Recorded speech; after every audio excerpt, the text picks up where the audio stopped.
Chapter 1897. Translation Editor. Endless Fantasy Translation. Please wait for a moment. He clawed at Tang Zheng's chest. The King of Medicine looked desperate. It was over, but he didn't stop. Even if Tang Zheng was dead, he couldn't let the murderer go. His hisses smell like burning meat filled the air. A ray of red light, like a flame, slowly rose from Tang Zheng's body. Huang Zhang seemed to have met his nemesis or grabbed a red-hot soldering iron. His palms were smoking. He screamed and stepped back. Bang! With a muffled sound, he bumped into the King of Medicine's hand.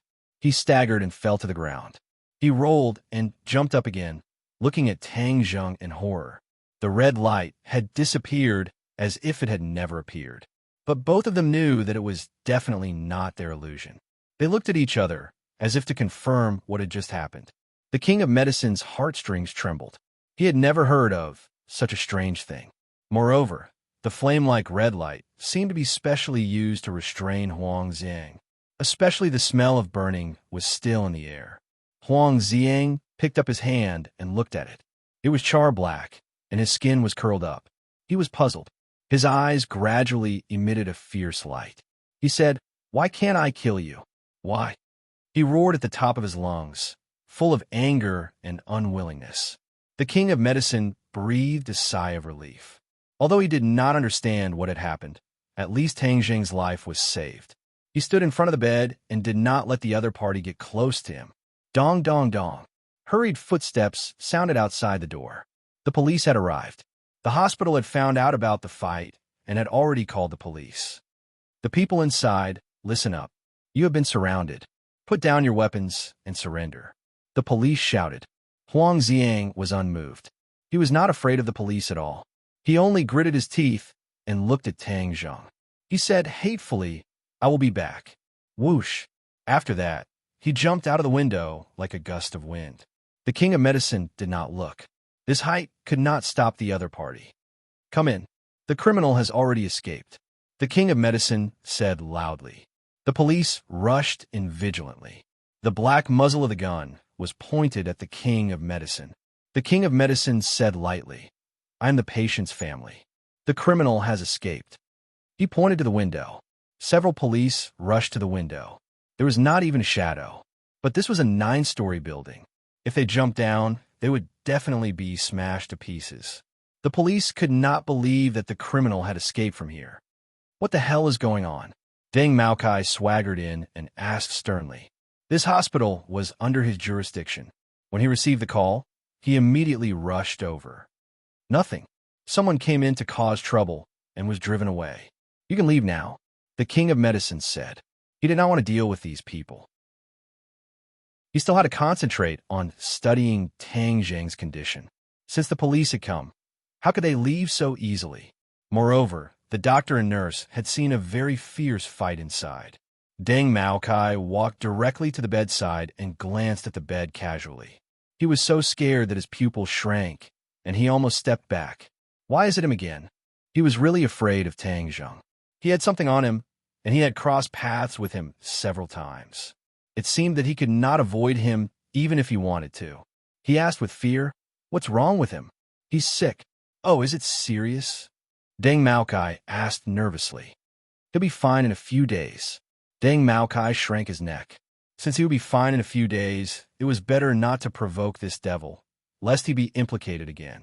Moreover, the other party obviously did not want the police to intervene. He pushed the boat with the current and was happy to leave this place as soon as possible. The ward was quiet again. The King of Medicine quietly looked at Tang Zheng, pondering a new treatment plan. Although Tang Zheng himself could not move, his mind was very active. Since he was knocked unconscious, he had entered a wonderful world. It was as if he was standing at the mouth of a volcano. Endless flames burned in front of him, and the hot air waves almost ignited him. "Tian Chanzi, come out. What's wrong with me? Why am I here?" Tang Zheng shouted. "Boy, don't shout. It's strange. You're imprisoned in the sea of consciousness. What's going on?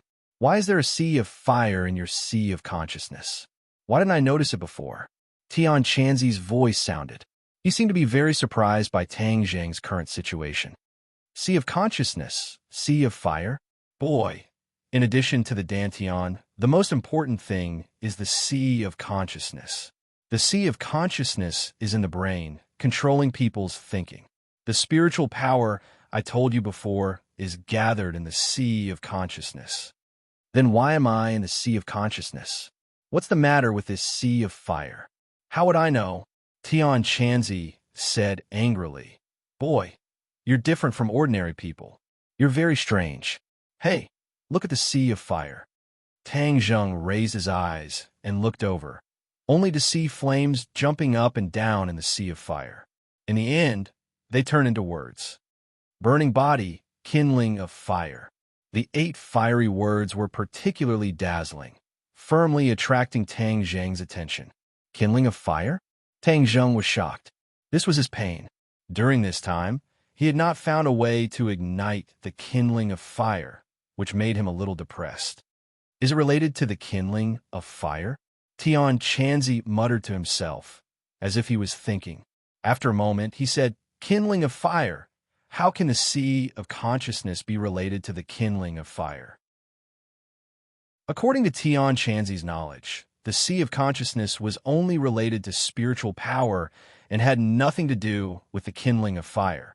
But these 8 words clearly pointed out that the sea of consciousness was related to the kindling of fire. Strange, boy, you really can't be judged by common sense.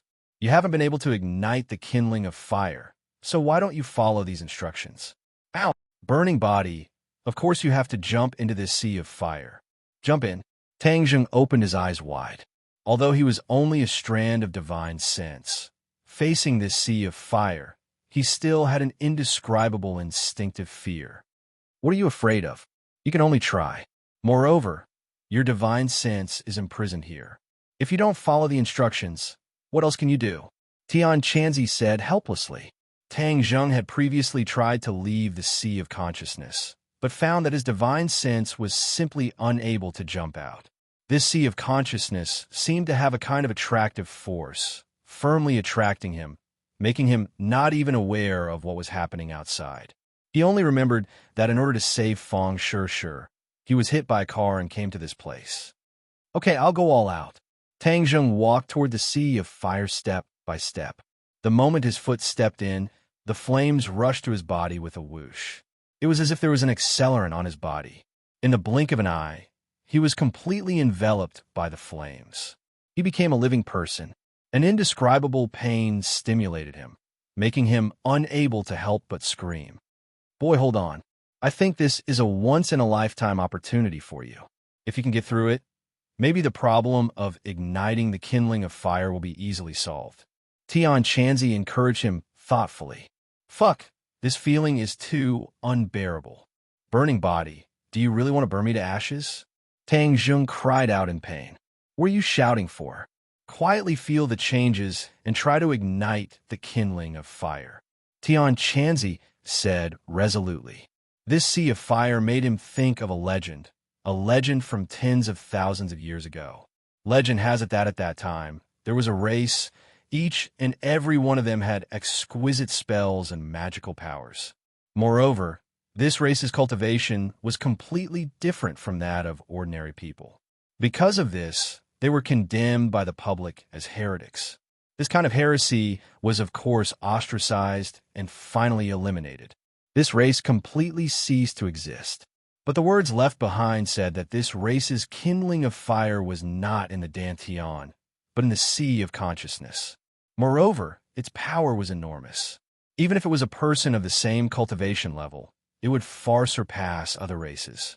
Tian Chanzi looked at the sea of fire in the sea of consciousness and thought hard. Finally, he remembered this legend. But he was not happy. Instead, a strong fear occupied his mind. Chapter 98. This kind of fear followed him like a shadow, making Tian Chanzi feel uneasy. Could it be that he is related to that race? That would be a huge disaster. Although it had been tens of thousands of years, and many people didn't know about it, the powerful cultivators who had lived for countless years definitely wouldn't forget. They still had an instinctive rejection of this race. If they knew that a member of that race had appeared, they wouldn't sit idly by and would directly kill Tang Zheng. Although Tian Chanzi couldn't figure out how Tang Zheng could be a member of that race. No, I can't let others know about this. Looking at Tang Zheng in the fire, Tian Chanzi made up his mind. He didn't have a strong feeling about the battle from tens of thousands of years ago, not to mention that he and Tang Zheng had a close relationship, so he had to protect him. Tang Zheng had already operated the ancient clear heaven scroll, guiding his true qi to attack his dantian in an attempt to ignite the kindling. But when the true qi moved, it didn't flow to his dantian, but instead gathered in his knowledge sea. Like gasoline meeting fire, the true qi burned. His body was ignited from the inside out, and the more intense pain made him almost collapse. But he had suffered a lot since he was young, so he gritted his teeth and held on. Tian Chanzi, why didn't the true qi go to the dantian, but to the knowledge sea instead? How can I ignite the kindling? Tang Zheng asked loudly. Tian Chanzi's voice was trembling. Tang Zheng's words undoubtedly confirmed his guess. He stabilized his mind and said, "Then lead the true qi into the knowledge sea. Don't worry about the dantian. Try to ignite the kindling in the knowledge sea." Tang Zheng was shocked. Igniting the kindling in the knowledge sea. Is this possible? Why didn't you tell me before? How would I know that things would turn out like this? Hurry up, don't dawdle. Tian Chanzi unhappily urged. He didn't want to say more because his mind was already in chaos. Tang Zheng gradually stabilized his mind and guided his true qi bit by bit to gather in his sea of consciousness. In an instant, the flames became even fiercer and engulfed him. After an unknown amount of time, the flame became smaller and smaller.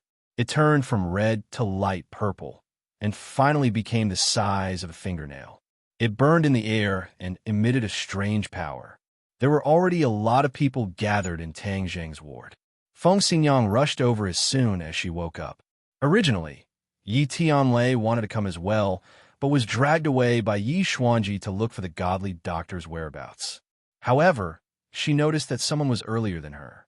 Feng Shishir was already sitting by the bed. Feng Shishir seemed to have steeled her heart to accompany Tang Zheng. If he did not wake up, then she would not go to class. This caused Xi Mengqin to almost explode, so she also followed along.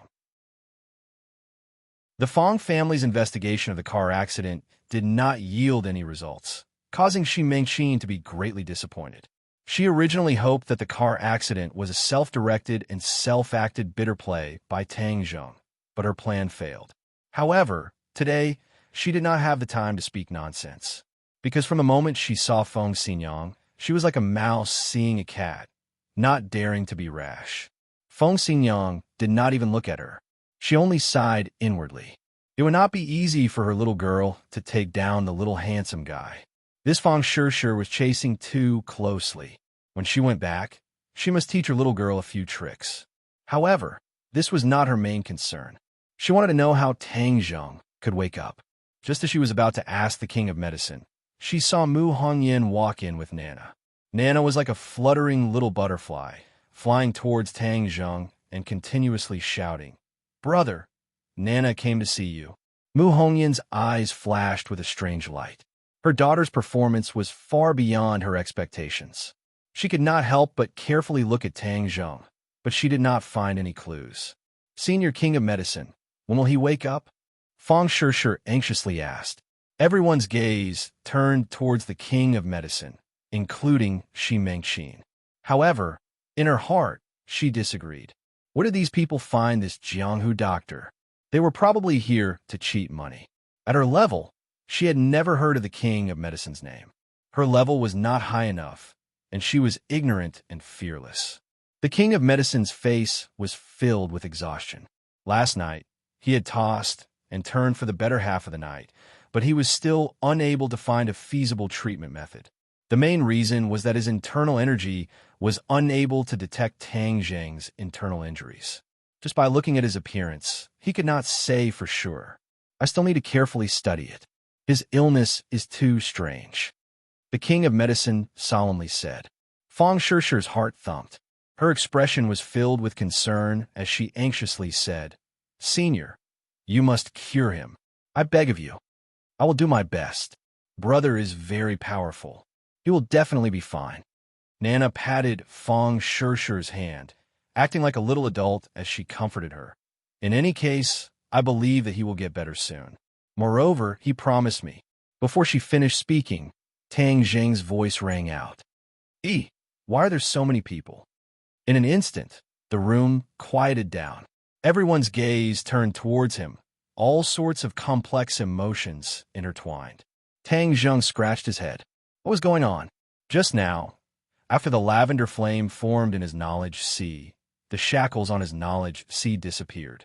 He stared blankly at the lavender flame. Only then did he understand from Tian Chanzi's exclamation that he had finally ignited his fire seed.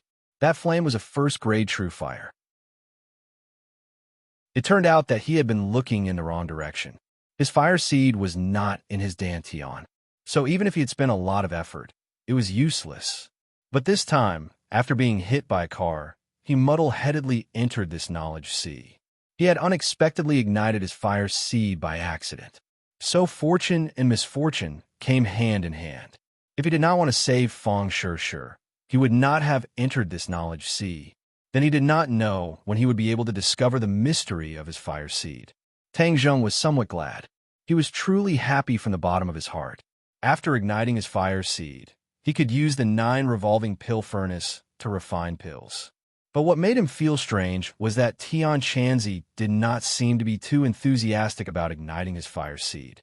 Instead, he was somewhat absent-minded. But he did not care. Since the shackles on his knowledge sea had disappeared, he naturally woke up. What entered his eyes was the large room full of people. He subconsciously asked, but this caused everyone to raise their eyebrows. Fong Shishi threw herself onto his body, crying tears of joy. "You're finally awake." "That's great. You're finally awake." Tang Zheng lightly patted her back and said, "Don't cry. I'm fine." "Is her body okay?" He still remembered the situation at that time and was deeply afraid that she would also be injured. "I'm fine. You saved me, so I won't argue with you anymore. I won't be angry with you anymore," Fong Shishi said, while choking with sobs. Shi Mengqin saw this scene and was so angry that smoke was coming out of her 7 orifices. Finally, she could not help but angrily shout, "Tang Zheng, let go of my daughter. What kind of scandal is this?" Fong Shishi did not let go of Tang Zheng. Instead, she hugged him even tighter and quietly whispered in his ear, "Ignore her." Seeing that the two people did not react and that Tang Zheng was hugging her daughter even tighter, Shi Mingqin's face became extremely gloomy. She directly rushed over to pull her daughter away. But she saw a figure flash, and Feng Xinyang was already blocking her in front of the bed. She looked at her with a smile that was not a smile and said, "Do you want to make a move? The one who will suffer will definitely be you." Shi Mingqin subconsciously retreated 2 steps. Her expression was uncertain as she said, "I'm educating my daughter. What does that have to do with you? You educating your daughter is not related to me. But if you want to deal with that handsome little brother Tang Zheng, then I will have to interfere." "You?" Shi Mengqin was speechless. With swords drawn and bows bent, Tang Zheng patted Fong Shishi's back, indicating for her to get up. Only then did Fong Shishi reluctantly get up. This time, she hugged Tang Zheng in front of so many people. She was a bit embarrassed, but sometimes it was hard to control herself, and there was nothing she could do. "Mom, don't make a fuss," she advised, but these words were no different from adding fuel to the fire. As expected, Shi Mengqin pointed at her own nose and asked, "I'm making a fuss? How am I making a fuss?" Sure, since he's awake, then hurry back to school and go to class." "I'm not going. I want to accompany him." Fong Shishi held onto her hand, abnormally firm. "Big brother wants to accompany me." A childish voice sounded out. Nana took advantage of the fact that no one was paying attention to climb onto the bed. She threw herself onto Tang Zheng's body and sweetly smiled. "Big brother, you're finally awake." Nana already knew that Big Brother would definitely be fine. Big Brother is the most powerful person in the world. Nana's interruption caused the tense atmosphere to weaken by quite a bit. Many people subconsciously looked towards Nana and Tang Zheng, only to see Tang Zheng looking at Nana in shock. He subconsciously asked, "Nana, why are you here?" When his voice fell, Tang Zheng realized that something was wrong. He actually called out her name in front of so many people. He should have pretended not to know her. As expected, several people looked at him at the same time. Mu Hongyan's entire body trembled as she finally recognized the voice. She pointed at him and said, "You are..." Tang Zheng hurriedly coughed and gave Mu Hongyan a look. Mu Hongyan's heart understood, and she swallowed the words that were about to come out her mouth. However, everyone could clearly see the shock on her face. Mu Hongyan was simply too excited. Tang Zheng's voice was too familiar. This was the senior godly doctor that she had always been looking for. Moreover, he also called out Nana's name. Mu Hongyan was almost instantly sure of his identity. This also explained why Nana liked him so much. Mu Hongyan was truly surprised and happy. She did not know what to do and could only take a few steps forward. She gratefully and respectfully said, "It's really great to see you." Tang Zheng nodded his head and smiled, but did not say anything. However, the others were baffled by Mu Hongyan's reaction. Shi Mengqin was especially dumbstruck, as if she had seen a ghost. After all, she still had some eyesight.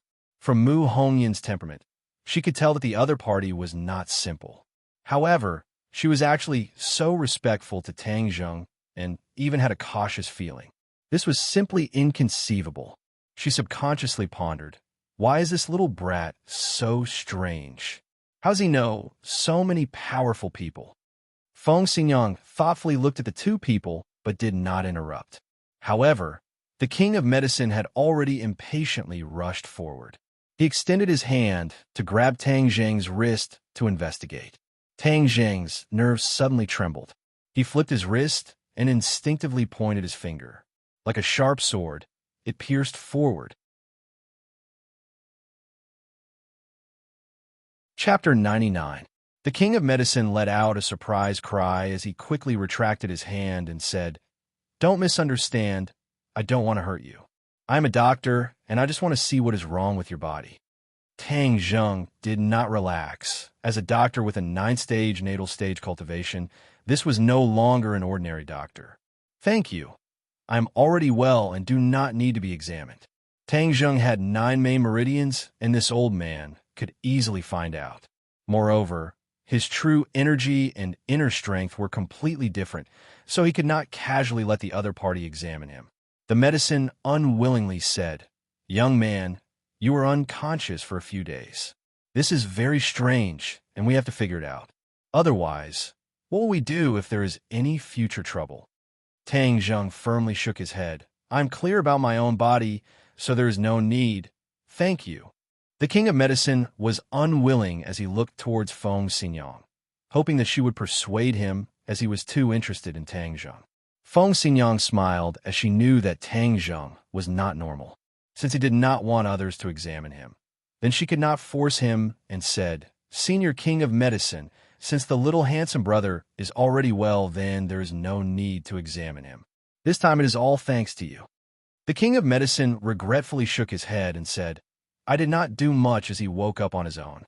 But it really is strange, his body is too strange." Sure. Help me get out of the hospital." Is identical to, "Continue, I want to leave the hospital."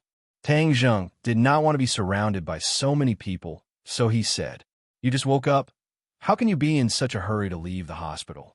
"I'm already fine, look." Tang Zheng directly got off the bed. See, he sucked in a breath of cold air as he felt a piercing pain in his ribs. "Who told you to be brave? You broke 2 ribs, do you know that?" Feng Shishi's eyes were red as she held onto his arm like a wife taking care of her husband. Shi Mengqin wanted to flip out, but in the end she controlled herself. Tang Zheng felt that his ribs were indeed broken, but it was not a big problem. It was not convenient for him to be in the hospital. Besides, his grandfather was still at home, so it was better to go home and recuperate. Therefore, he continued to insist on being discharged from the hospital. Feng Shishi could not persuade him, so she could only go through the discharge procedures. "Thank you all for coming to see me. I appreciate your kindness. I will thank you one by one another day. Tang Zheng nodded to the others. Little handsome, you don't have to be so polite with me. Since you're awake, then I'm relieved. Our family's ding-dang is also very worried about you. She came yesterday, and today she also said that she wanted to come, but I drove her to school. Feng Xinyang said with a smile. At this time, he still had to show his concern for his daughter. Tang Zheng felt warmth in his heart.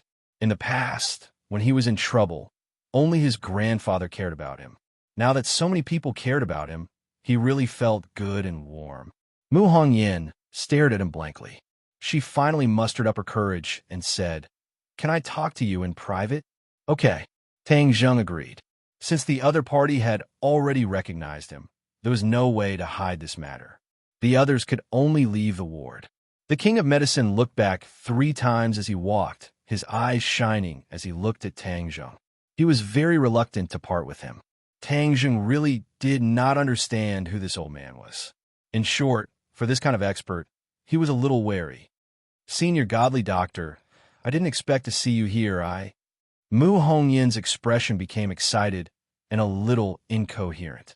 Tang Zheng waved his hand, indicating for her to calm down. He calmly said, "Perhaps this is God's will. Since you have seen my true face, then in the future, don't call me senior. My name is Tang Zheng. You can call me by my name." "How can that be?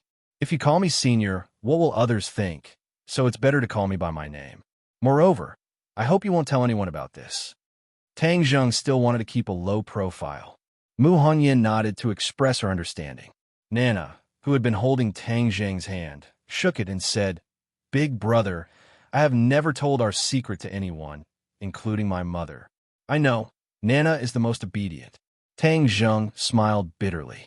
If Mu Hongyan did not personally come, perhaps this secret would continue to be kept. Mu Hongyan saw that the relationship between the two was so harmonious and relaxed a little. She smiled and said, "This little girl even keeps it a secret from me. She is closer to you than to me." "Mother is talking nonsense. I am equally close to the two of you," Nana hurriedly corrected. "Son, Tang Zheng." Mu Hongyan subconsciously wanted to call him senior again, but in the end she changed her words and said, "The King of Medicine does not have any ill intentions. He is a highly respected doctor who has treated Nana before. This time he heard that she had recovered, so he rushed over. Yesterday, it was Feng Xinyang who personally invited him to treat you." Tang Zheng suddenly understood and glanced at the King of Medicine through the glass on the door. He found that even through the glass, the King of Medicine's gaze was still burning. "So he is a medical maniac, but I hope you can keep the fact that I cure Nana's secret." Tang Zheng warned, "Of course I will keep it a secret, but the King of Medicine has always wanted to find you. He has an old friend who is suffering from a chronic illness and wants to ask you to treat him." Other than relying on the life-prolonging pill, Tang Zheng was not as good at treating common illnesses as a normal doctor, let alone this seemingly powerful King of Medicine. He quickly shook his head and refused. "No, my medical skills are not high, so I can't help you. So please keep my identity a secret. This, Tang Zheng, I have a presumptuous request. The King of Medicine is a kind and benevolent person. He has saved many people and has also helped Nana a lot in the past. I can't bear to lie to him. So, can you please make an exception? I promise that this matter will not be known to many people, only the King of Medicine. After all, it is a matter of life and death." Tang Zheng hesitated. "Tang Zheng, I know this request is too much, but I have experienced this kind of thing before. I know very well how desperate the patient and the other person's family feel. They really hope for a miracle and a glimmer of hope." Tang Zheng glanced at Nana. She was playing with Tang Zheng's fingers. When she saw him looking at her, she revealed a bright smile. It was extremely cute.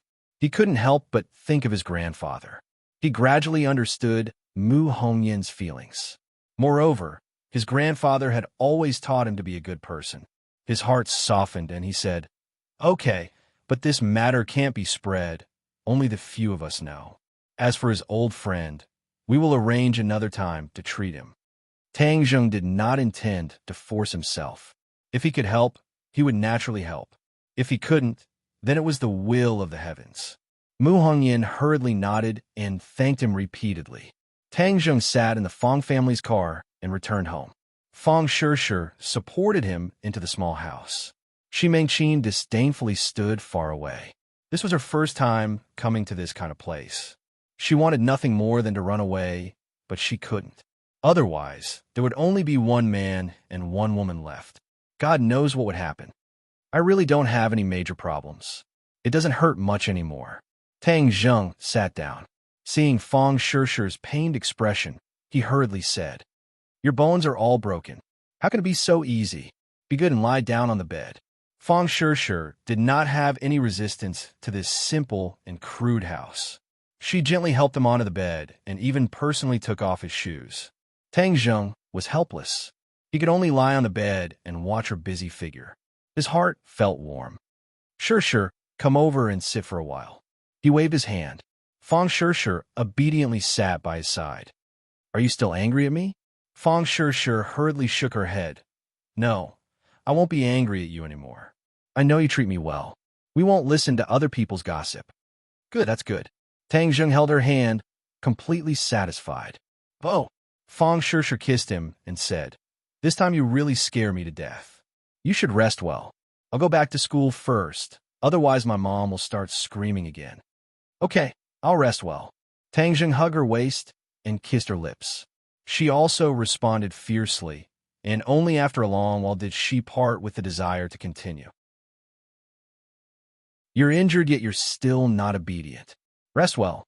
Once you're better, you can do whatever you want. I'll listen to you." Fong Shishir finished speaking. Her face turned red all the way to her neck. Tang Zheng's heart beat faster as he asked, "Really? Guess for yourself." Fong Shishir charmingly smiled. She turned around and ran out of the door, leaving only her beautiful back. "AI, it seems that I need to quickly heal and get better." Tang Zheng excitedly thought. "Little brat, you're finally enlightened." Tian Chanzi once again appeared. "Quickly take down this little girl. The problem of your pure yang energy eruption can be temporarily solved. Eavesdropping is a bad habit. That won't do. I'm already a 4th grade refining chi cultivator. I need to practice the sealing technique. When the time comes, I'll seal you so you can't see what you shouldn't see." Tang Zheng said. Tian Chanzi indignantly shouted, "Little brat, do you think I'm a hoodlum? I'm a high-level cultivator. Do you think I don't understand the principle of not looking at indecent things? High-level cultivator? Humph, I think you're no different from a hoodlum." Tang Zheng retorted, "Quickly teach me the sealing technique and also how to use true fire to refine pills. Little brat, don't be in a hurry to cultivate. I have something important to tell you." Tian Chanzi's voice became deep and serious. "What is it? Little brat, your body is strange. You know that the average person's true fire is in their dantian, but yours is in their sea of consciousness. Do you know why there's such a huge difference? Why? You and I are not the same kind of people." "Nonsense. I'm a young man. You're a 1,000-year-old monster." "Nonsense. I'm saying that you and I are not of the same race." Tian Chanzi said, flustered and exasperated. "Not of the same race? Don't tell me you're not a human, but a monster? Don't pester me endlessly. Humans are also divided into many races, just like how there are many races now. A long time ago, many races coexisted in an environment, but they fought with each other. In the end, only one race remained, which is the current human race." "You mean I'm not a human?" "I don't know the specifics. After all, tens of thousands of years have passed. In short, the secret of your body must not be known to outsiders. Otherwise, you'll be killed. Just like the king of medicine from before, although his skill is not very profound. After all, his medical skills are superb. If you let him examine your body, it will be easy for him to find some clues. Of course, for things that happened thousands of years ago, he certainly doesn't know, but this is also a risk that must be avoided. Do you understand?" Tian Chanzi warned. Tang Zheng was dumbfounded. It was a bit difficult for him to accept this information. How did he become non-human?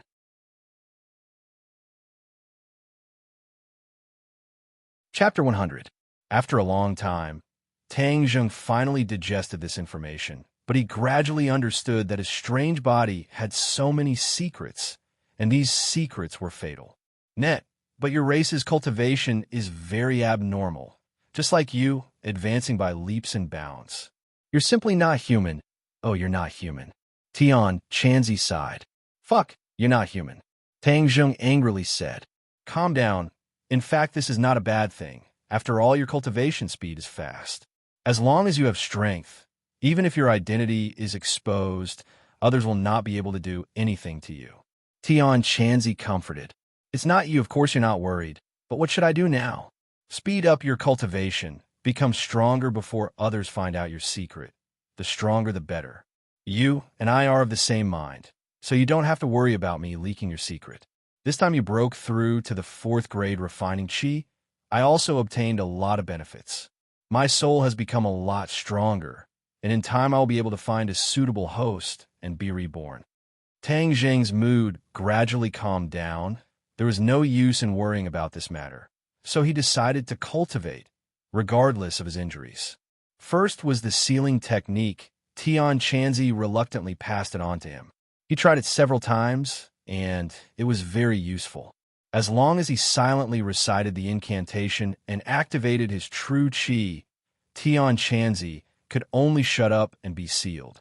This made Tian Chanzi so angry that he cried out, scolding him for being ungrateful. How could he use him as an experiment? Tang Zheng shrugged his shoulders and ignored him. In any case, there was no one else to test the sealing technique on, so he could only use Tian Chanzi to test it. In the end, Tian Chanzi could only silently protest. The next step was to use his true fire to refine pills. He took out the 9 revolving pill furnace from under the bed. The furnace was pitch black and covered with a layer of dust. For the 9 revolving pill furnace to be thrown under the bed by you is truly a waste. Tian Chanzi bitterly said.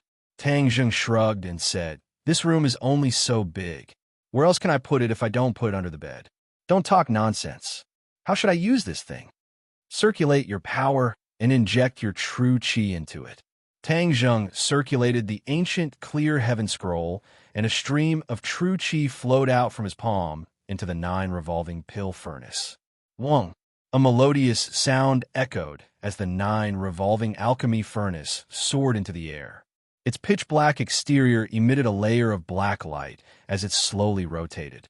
This pill furnace has been covered in dust for a long time. You must first awaken its spirituality before you can refine pills. Tang Zheng suddenly realized that this true chi was the method used to awaken the spiritual nature of the pill furnace.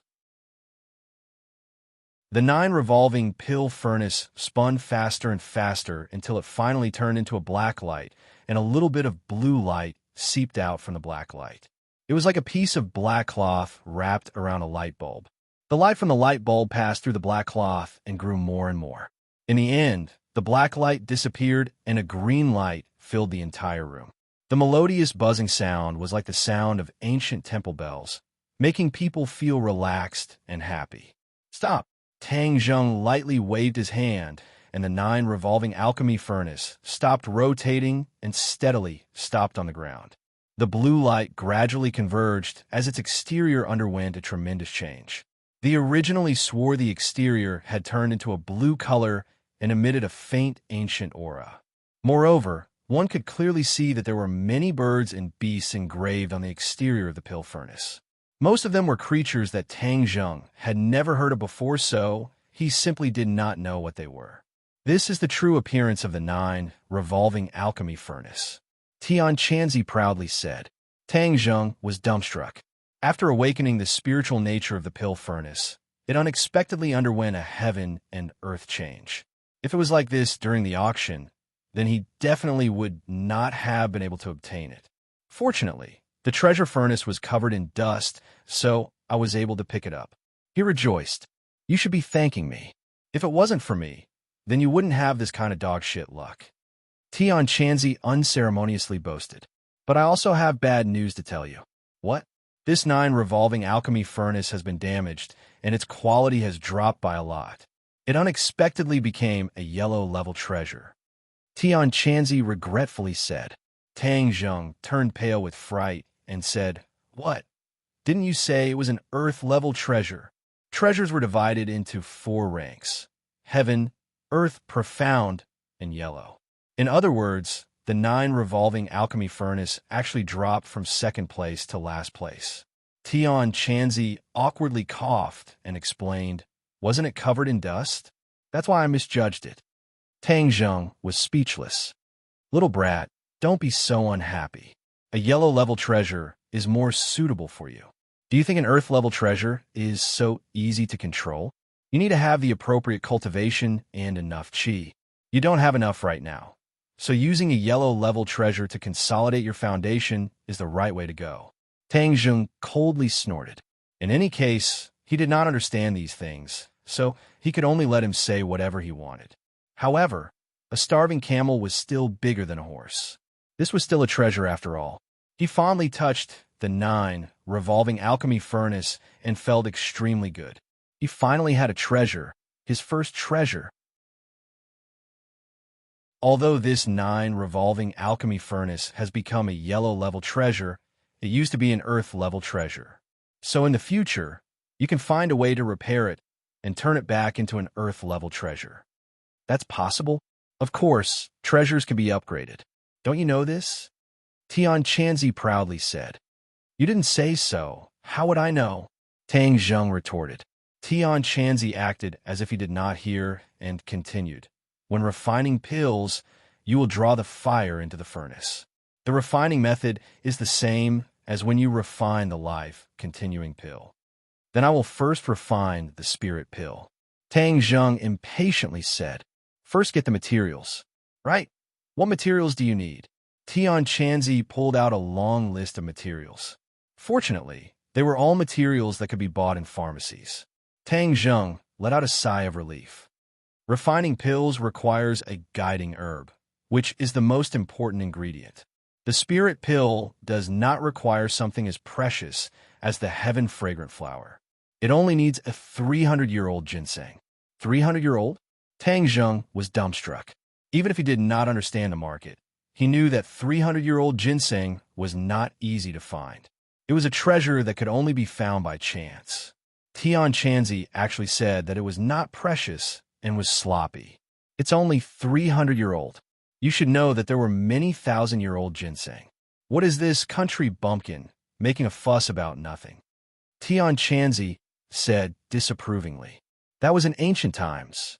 You also know that the spiritual energy is thin now. Where would you find this 300-year-old ginseng?" Tang Zheng was very depressed. Heaven never bars one's way. Let's find it. Moreover, don't you still have 900,000 left? Use this money to buy it.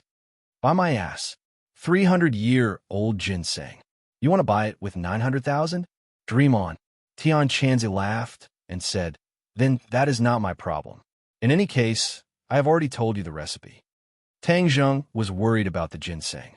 On the other hand, the king of medicine was shocked by the news he heard. He never would have thought that this strange youth was actually that mysterious godly doctor. Suddenly, he became even more interested in Tang Zheng. He wanted to slice him up and study him carefully. It was really too shocking. Senior king of medicine, at that time I promised Tang Zheng that this matter would not be spread, so please do not tell too many people. When the time comes, just arrange for your old friend to treat him. Mu Hongyan said, "I will definitely keep it a secret. Since his medical skills are so high, then I will find a chance to compare notes with him." The king of medicine said excitedly. He then impatiently contacted Yi Xuanji and told him that he had found the godly doctor. He would bring him to visit the godly doctor tomorrow. Yi Xuanji was very excited. There was finally a glimmer of hope. After Yi Tianlei heard the news, he was also very happy. The next day, he drove Yi Xuanji and the king of medicine to their destination. Yi Xuanji looked out the window. Although his expression was very calm, there was still a strange expression on his face. The king of medicine understood his feelings. He patted him on the shoulder and said, "Old brother, I think your hope is on this person. This person is too mysterious. Even I don't know the details. Who is this person? How come I have never heard of him?" Yi Xuanji asked curiously. A rising star. It is true that the new generation excels the old. Anyway, this time I have learned something new. I can't miss a single detail later. Who knows, maybe my medical skills will also improve by leaps and bounds. The king of medicine was not stingy with his praise and said expectantly. Yi Xuanji had never seen the king of medicine praise someone so much. His confidence increased a lot. Yeah, why is this place getting more and more desolate? Does the godly doctor really live here? Yi Xuanji looked at the row upon row of low buildings. There was no bustling city center at all. The king of medicine took a look and felt a little strange. However, this was the address he got from Feng Shishu, so it shouldn't be wrong. Maybe he likes to live in seclusion. The king of medicine casually explained. However, when their car stopped in front of the low bungalow, the three of them had a weird expression. The surroundings were really too dilapidated. How did it look like a place where a godly doctor lived? It looked more like a place where a garbage collector lived. They didn't guess wrong. Tang Zhang's family originally made a living by collecting garbage. The three of them looked at each other and were a little confused. However, since they were already here, they had to make things clear. Yi Tianlei walked straight to the door and saw an old man walk out. "Sir, may I ask?" Yi Tianlei's words stopped abruptly. It was as if someone had stuck his throat. He stared straight at the old man in front of him. "Are you Tang Zhang's grandfather?" Yi Tianlei asked in disbelief. He had seen Tang Dahai before. At that time, Tang Dahai was lifeless and his vitality was almost exhausted. Moreover, he was very old. However, although the person in front of him looked very similar to Tang Dahai, his vitality was very different. Even the wrinkles on his face were not as many. Yi Tianlei even suspected that this person was Tang Dahai's younger brother. Tang Dahai looked at the three of them suspiciously and asked, "I am. Who are you looking for?" Yi Tianlei was even more incredulous when he heard the confirmation. When Tang Zheng said that his grandfather had recovered, he didn't believe it. However, when he saw the real person, he knew that he had really recovered. This kind of vitality was definitely not that of a patient. One must know that Tang Dahai was a person who was judged by the doctor to not have many days left to live. However, the truth was in front of him, and he had to believe it.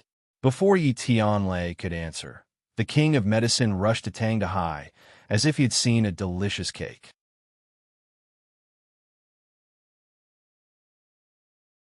Chapter 101.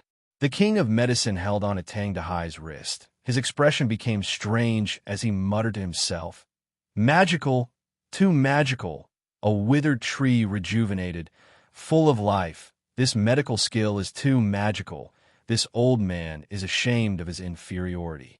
Sogu, 360, So search, free download of novels. The few people were shocked by the king of medicine, but when they heard him muttering to himself, they were deeply shocked.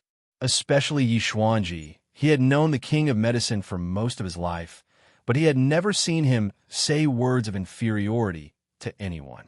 The king of medicine had always been the one standing at the top. Others could not even look up to him, but he actually took the initiative to admit his inferiority. This was too inconceivable. But Yi Xuanji suddenly had a greater hope. This showed that the godly doctor was brilliant. Maybe he really could be saved. Tang Dahai looked at him blankly and asked, "Excuse me, what's the matter?" The king of medicine looked at Tang Dahai excitedly and said, "Did you have a serious illness in the past, and your life was almost cut off, but in the end, you were cured by someone with magical medical skills?" Tang Dahai was shocked and said, "I was sick before, but the doctor in the hospital cured me, and now I feel like I have endless energy." "Which doctor?" "This I don't know. You'll have to ask my grandson." "Little Zheng, quickly come out." Tang Dahai shouted. Tang Zheng had long heard the commotion outside, especially the king of medicine. He knew that he must have brought a patient here, and thought that since he had to treat but as soon as possible, he walked out. But when he saw Yi Xuanji and Yi Tianlei, his gaze turned cold. What were they doing here? Suddenly, his heart moved, remembering that Yi Tianlei wanted him to treat Yi Xuanji's illness. Could it be that the king of medicine's old friend was Yi Tianlei? He instantly figured out the details, and his face naturally became ugly. He nodded towards Yi Tianlei and asked, "Uncle Yi, why are you here?" Yi Tianlei smiled and said, "Senior king of medicine found a godly doctor, so I brought my father here to seek treatment." Yi Xuanji coldly looked at Tang Zheng. Why is this brat here again? Because Tang Zheng messed up the marriage he arranged for Yi Dingdang. He did not have a good impression of Tang Zheng. Oh, there's no genius doctor here. You've come to the wrong place, Tang Zheng lightly said. However, the king of medicine was one step ahead of him. He walked up to Tang Zheng and laughed. If I still had doubts yesterday, I really have no doubts at all after seeing this old man today. Xuanji, my old friend, your illness will be in the hands of this miracle-working doctor.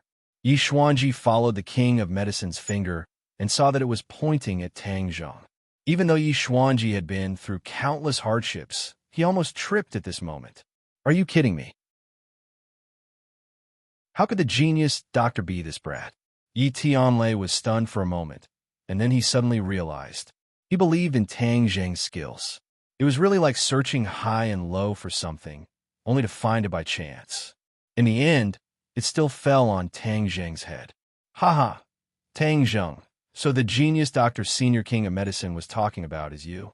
I was wondering when another genius doctor appeared in ordinary balance. So is you, brat. I've seen your medical skills before, so you can definitely do it. Yi Tianlei laughed. The king of medicine curiously turned his head and looked at Yi Tianlei. He asked, You've seen his medical skills before? Of course, he helped me open up my meridians. That's why I was able to break through the bottleneck of innate stage. Yi Tianlei explained. The king of medicine's eyes lit up. He praised, So there's such a thing. Since you know his medical skills, why didn't you ask him to treat your father earlier? This time, if it wasn't for a freak combination of factors, we really wouldn't have been able to find this genius doctor. Yi Tianlei's expression stiffened. He glanced at his father. Wasn't it because Yi Xuanji rejected Tang Zheng? Otherwise, why would he go through so much trouble? Yi Xuanji's face was filled with embarrassment. He hadn't had this expression for many years. As a person of high status, he had always been resolute and decisive. Others had to look at his face when they did things.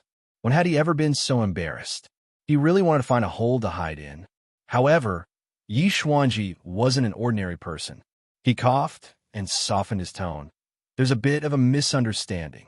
The king of medicine glanced at the few people and understood that there must be some inside story. He quickly laughed and acted as a peacemaker, saying, Since it's a misunderstanding, let's just let it go. Now that we've found the genius Dr. Tang Zheng, all the problems will be solved. Tang Zheng sneered and unexpectedly said, Misunderstanding? Why don't I think it's a misunderstanding? Tang Zheng's cold attitude made the few people's expressions change, especially Yi Xuanji. Being bullied by a junior like this made the veins on his forehead bulge. Of course, Tang Zheng saw his reaction, but didn't take it seriously. He said to the king of medicine and Yi Tianlei, Senior king of medicine, Uncle Yi, if you don't mind, please come in and have a seat. The king of medicine had already heard some clues. It seemed that this misunderstanding wasn't small, and Tang Zheng deliberately didn't invite Yi Xuanji to embarrass him. In this world, the only people who dared to embarrass Yi Xuanji, other than those old guys, had never dared to challenge Yi Xuanji's dignity. This Tang Zheng was really getting more and more interesting. Yi Xuanji's face was gloomy. He was about to flip out. This was a blatant disregard and a slap in the face. Yi Tianlei looked at his father awkwardly. Tang Zheng acted as if he didn't see it and turned around to go back into the house. At this moment, Tang Dahai seemed to have lost his soul. When did his grandson become a godly doctor? How come he didn't know? Moreover, these people seemed to have an extraordinary status, and they were so respectful towards Tang Zheng. He also felt a sense of pride. Seeing the awkward atmosphere, he immediately realized that there was a problem. Even though Tang Dahai picked up trash for a living, he still had the survival wisdom of a lower-class citizen. He wasn't an idiot, so he quickly invited them in. Come in and sit. The house is a bit narrow, so don't mind. Would there be anyone who would dare to mind? Seeing Tang Zheng's attitude, if anyone dared to say even half a word of disdain, they would definitely be mercilessly kicked out. After all, these three people were much more cultured than Shi Mengqin. Even though this simple environment was incompatible with them, they still entered the house. Yi Xuanji also took advantage of the situation and followed in. Little Zheng, quickly pour water for the guests. Tang Dahai ordered. Tang Zheng wouldn't go against his grandfather's wishes and poured water for the three people. I'm really sorry. We don't have tea at home, so we can only drink water. Tang Dahai said apologetically. As a simple and honest old man, if there were guests in the house, he would naturally want to use the best things to greet them. If he didn't treat them well, he would feel especially embarrassed. This was the most simple way of thinking for a normal person. No need to go through so much trouble. Yi Tianlei drank a mouthful and awkwardly laughed. He had no idea how today's situation would develop. Yi Xuanji was like a wooden person. He didn't even touch the cup with his finger. His two eyes stared straight ahead without any expression. The king of medicine laughed and took the initiative to break the silence, saying, "Yesterday, I didn't have a good chat with this little friend. Today we must chat to our heart's content." Tang Zheng said without batting an eyelid, "Senior king of medicine, you are the titan of the medical world, and I am just an insignificant high school student. I don't think we have anything in common." Haha, that's not necessarily true. My thoughts are not pedantic, and I am also very interested in learning about you young people. Moreover, we are both people who study medicine. In terms of professional knowledge, there are many things that we could discuss. The king of medicine said disapprovingly, "I'm afraid I have to disappoint you. In terms of medical knowledge, I only know a little. Compared to the average medical student, I'm much worse. I'm sorry to disappoint you," Tang Zheng said honestly. He studied alchemy and not the various diseases of medical school. The king of medicine obviously didn't believe him and thought that the other was being modest. He said, "Little friend is too modest. Just based on the fact that you cured your grandfather, Tianlei and Nana, you're already worthy of the title of godly doctor." Tang Dahai had been in a daze the entire time. When he heard that his illness was actually cured by Tang Zheng, he looked at him in confusion. It was just an accident. Tang Zheng didn't take the credit. The king of medicine slowly shook his head and sighed. It's rare to have such ability at such a young age and not be arrogant and complacent. It's too rare.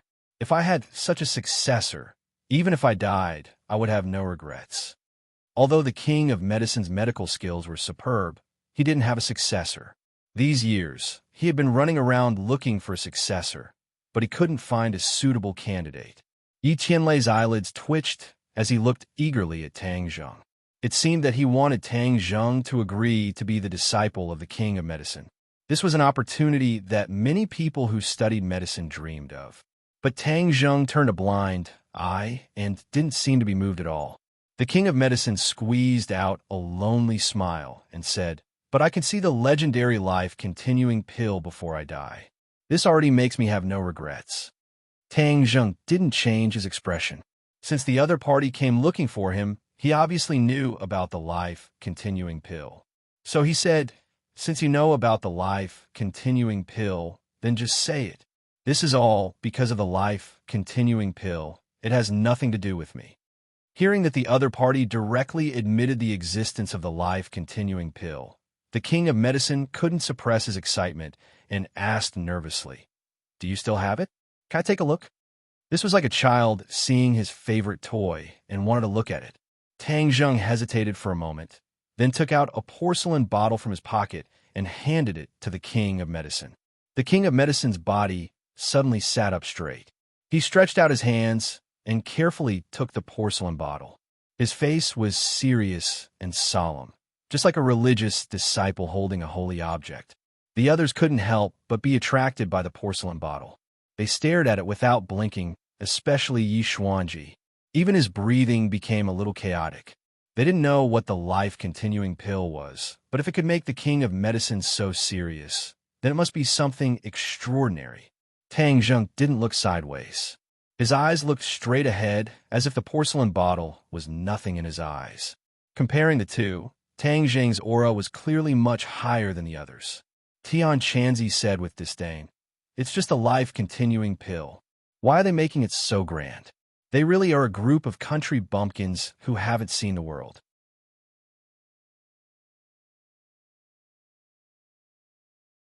Chapter 102.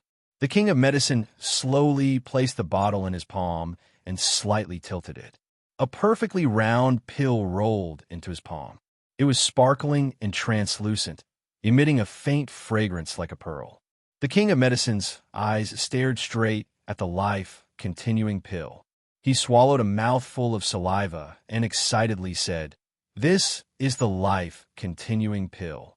Everyone else also focused their attention, especially Yishuanji.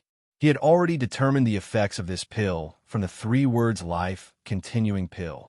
His hands subconsciously grabbed onto the chair as his veins bulged, revealing his true feelings. Yi Tianlei praised, "This life-continuing pill is really beautiful. What does it do?" Since it's called the life-continuing pill, of course it's used to extend life. The King of Medicine said as he looked at Tang Zheng, as if he wanted to ask for confirmation. Tang Zheng nodded and said, "This life-continuing pill can extend one's life by 10 years. Hiss! Everyone sucked in a breath of cold air, especially the King of Medicine, Yi Xuanji, and Yi Tianlei. The 3 of them were all too clear on what this meant. Other people said that the King of Medicine had the ability to revive the dead and regrow flesh and bones, but that was just an exaggeration. But this life-continuing pill was truly miraculous. It could extend one's life by 10 years. Just how precious was this pill? It simply couldn't be measured with money. There were so many rich and powerful people in the world. If they could extend their lives by 10 years, they would be willing to go bankrupt. Who would want to live? Everyone's hearts began to beat wildly. Yi Xuanji's fingers almost sunk into the wood of the chair. He desired the life-continuing pill the most because he didn't have much time left. If he wanted to live, he would even steal it. But in front of his life, what was stealing? The King of Medicine's breathing also became hurried. Seeing this legendary pill, he even had the urge to swallow it. He took a deep breath and put the life-continuing pill back into the porcelain bottle. Everyone's eyes were attracted to the porcelain bottle. For a long time, they were unwilling to move away until Tang Zheng casually put the porcelain bottle back into his pocket. What was a priceless treasure in the eyes of others was like a small toy to him, and he was not as cautious as the others.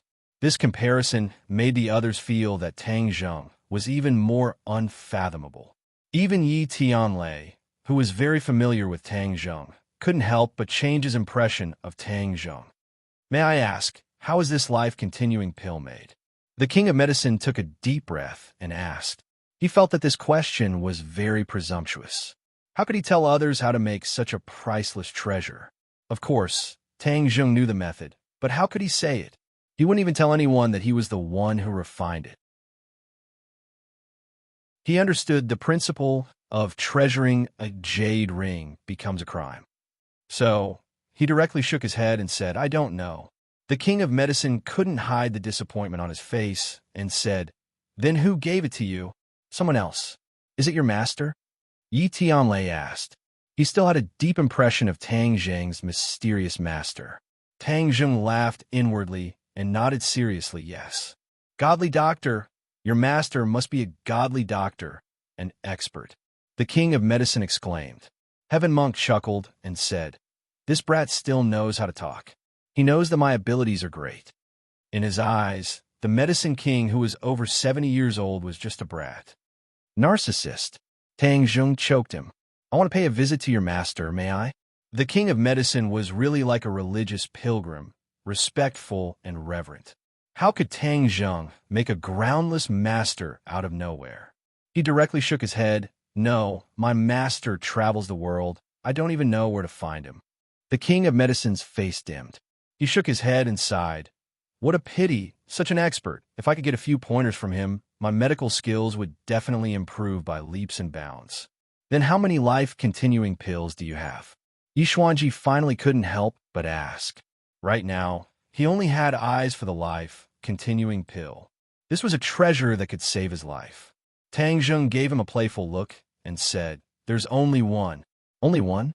Yishuanji couldn't hide his disappointment. If there were a few more pills, it would increase his lifespan by a few decades. Then the Yef family would definitely suppress the other families and become the #1 family. At any time, Yishuanji would always consider the interests of his family. The king of medicine looked at Yi Xuanji and hesitantly asked, "Little friend, there's a problem with grandfather Ye's cultivation, so he needs the life-continuing pill to pass this stage. I wonder if you can give the pill to him. Of course, there's a price. You sold it to Nana for 200,000. I believe the Ye family won't sell it for less than that." Yi Xuanji was shocked. A single life-continuing pill was only sold for 200,000 gold coins. This price was a bit too low. But at this time, he didn't think too much about it. The most important thing was to obtain the life-continuing pill. So he waved his hand and boldly said, 2 million. Sell the life-continuing pill to me. Actually, he could give a higher price, but the other pill was only sold for 200,000. If the price was too high, he was worried that Tang Zheng would raise the price and have the opposite effect. Tang Zheng gave a low laugh and said, "What a big deal, 2 million. Yi Xuanji was full of confidence. 2 million. Many people wouldn't be able to earn that much in their lifetime. For a high school student, the temptation was self-evident.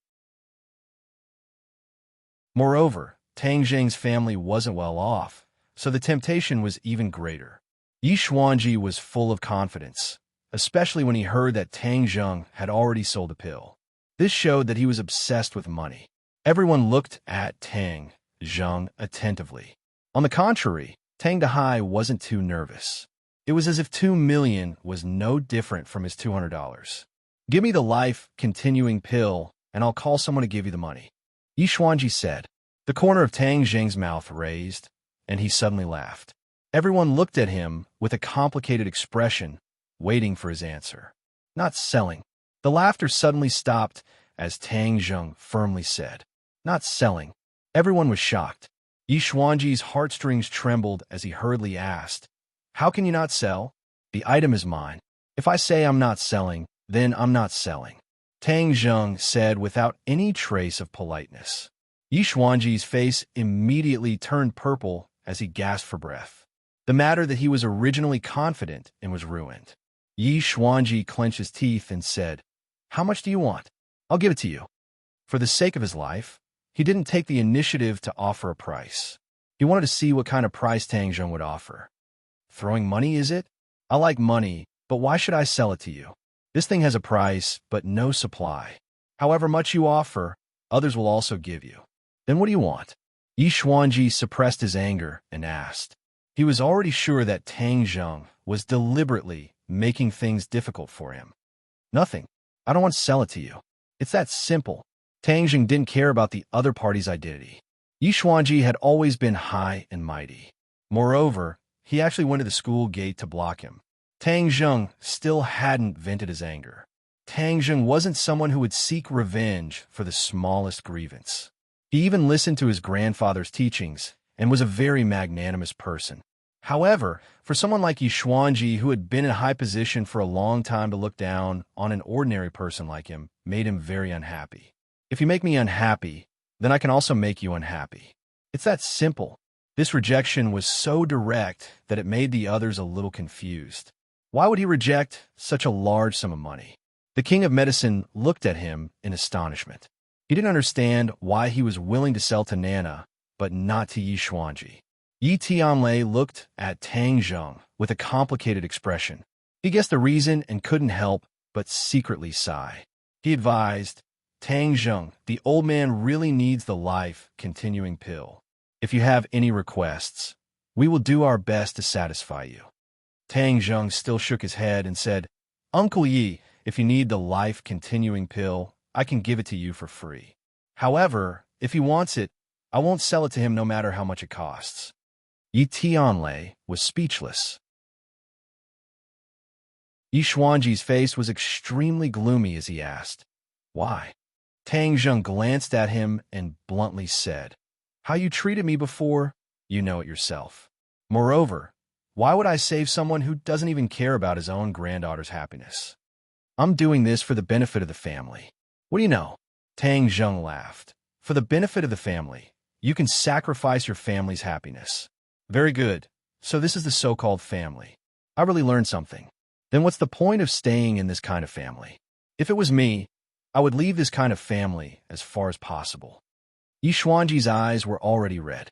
He was angry and was about to flip out. Tang Zheng didn't seem to notice. He even looked at him and said, "What? You want to steal it? Of course, I'm not your opponent. If you want to steal it, I can't do anything. However, this just proves the hypocrisy and evil of people like you." Tang Zheng's eloquence was pretty good. He made Yi Xuanji speechless. It was because Tang Zheng held the moral high ground that Yi Xuanji couldn't refute. "Ignorant brat, arrogant. I am arrogant. I'm not even a member of your family. What can you do about me?" Tang Zheng was really arrogant. Yi Tianlei broke out in a cold sweat. He never dared to speak to his father like this. "If you don't want to steal it, then forgive me for not seeing you off." Tang Zheng directly asked him to leave. Yi Xuanji looked at Tang Zheng coldly. His murderous intent was exposed. He really felt like he was going to kill and steal it. However, Tang Zheng still had a smile on his face and didn't move. "Let's go." Suddenly, Yi Xuanji turned around and left. Yi Tianlei let out a long sigh. He nodded at Tang Zheng and chased after him. The king of medicine looked at Tang Zheng with a complicated expression. He didn't know what to say. After thinking for a while, he said, "If you're interested in learning from each other, I'm happy to. Moreover, your body is special. If you have any questions, you can come to me. The next time you see your master, I hope you can introduce him to me." Since Tang Zheng wasn't a real genius doctor, there was no need for the king of medicine to continue the conversation. Moreover, they couldn't talk in this kind of atmosphere. However, he still couldn't forget his mysterious master. Seeing the three people leave, Tang Zheng didn't regret it. However, when he saw his grandfather's complicated expression, he knew that he had too many questions. Moreover, he didn't know what his grandfather would think of his actions just now. So far, the person Tang Zheng cared about the most was his grandfather. He cared about his attitude the most. Tang Dahai smiled kindly and patted Tang Zheng's shoulder. He had something to say.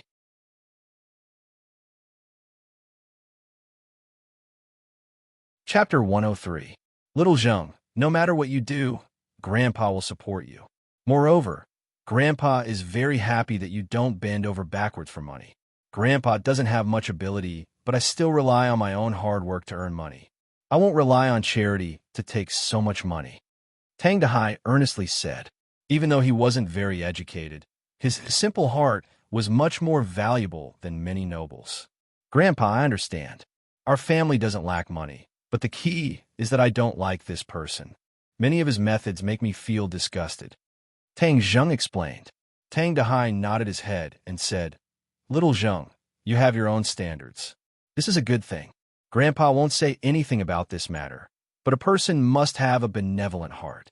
If it is within our power to help, then we should still do it. I understand. I know that a lot of things have happened to you recently. If it is convenient, can you tell Grandpa? Let Grandpa know what's going on. Grandpa can't give you too much advice, but I hope that we can share some of your difficulties." Tang Zheng felt his head warm.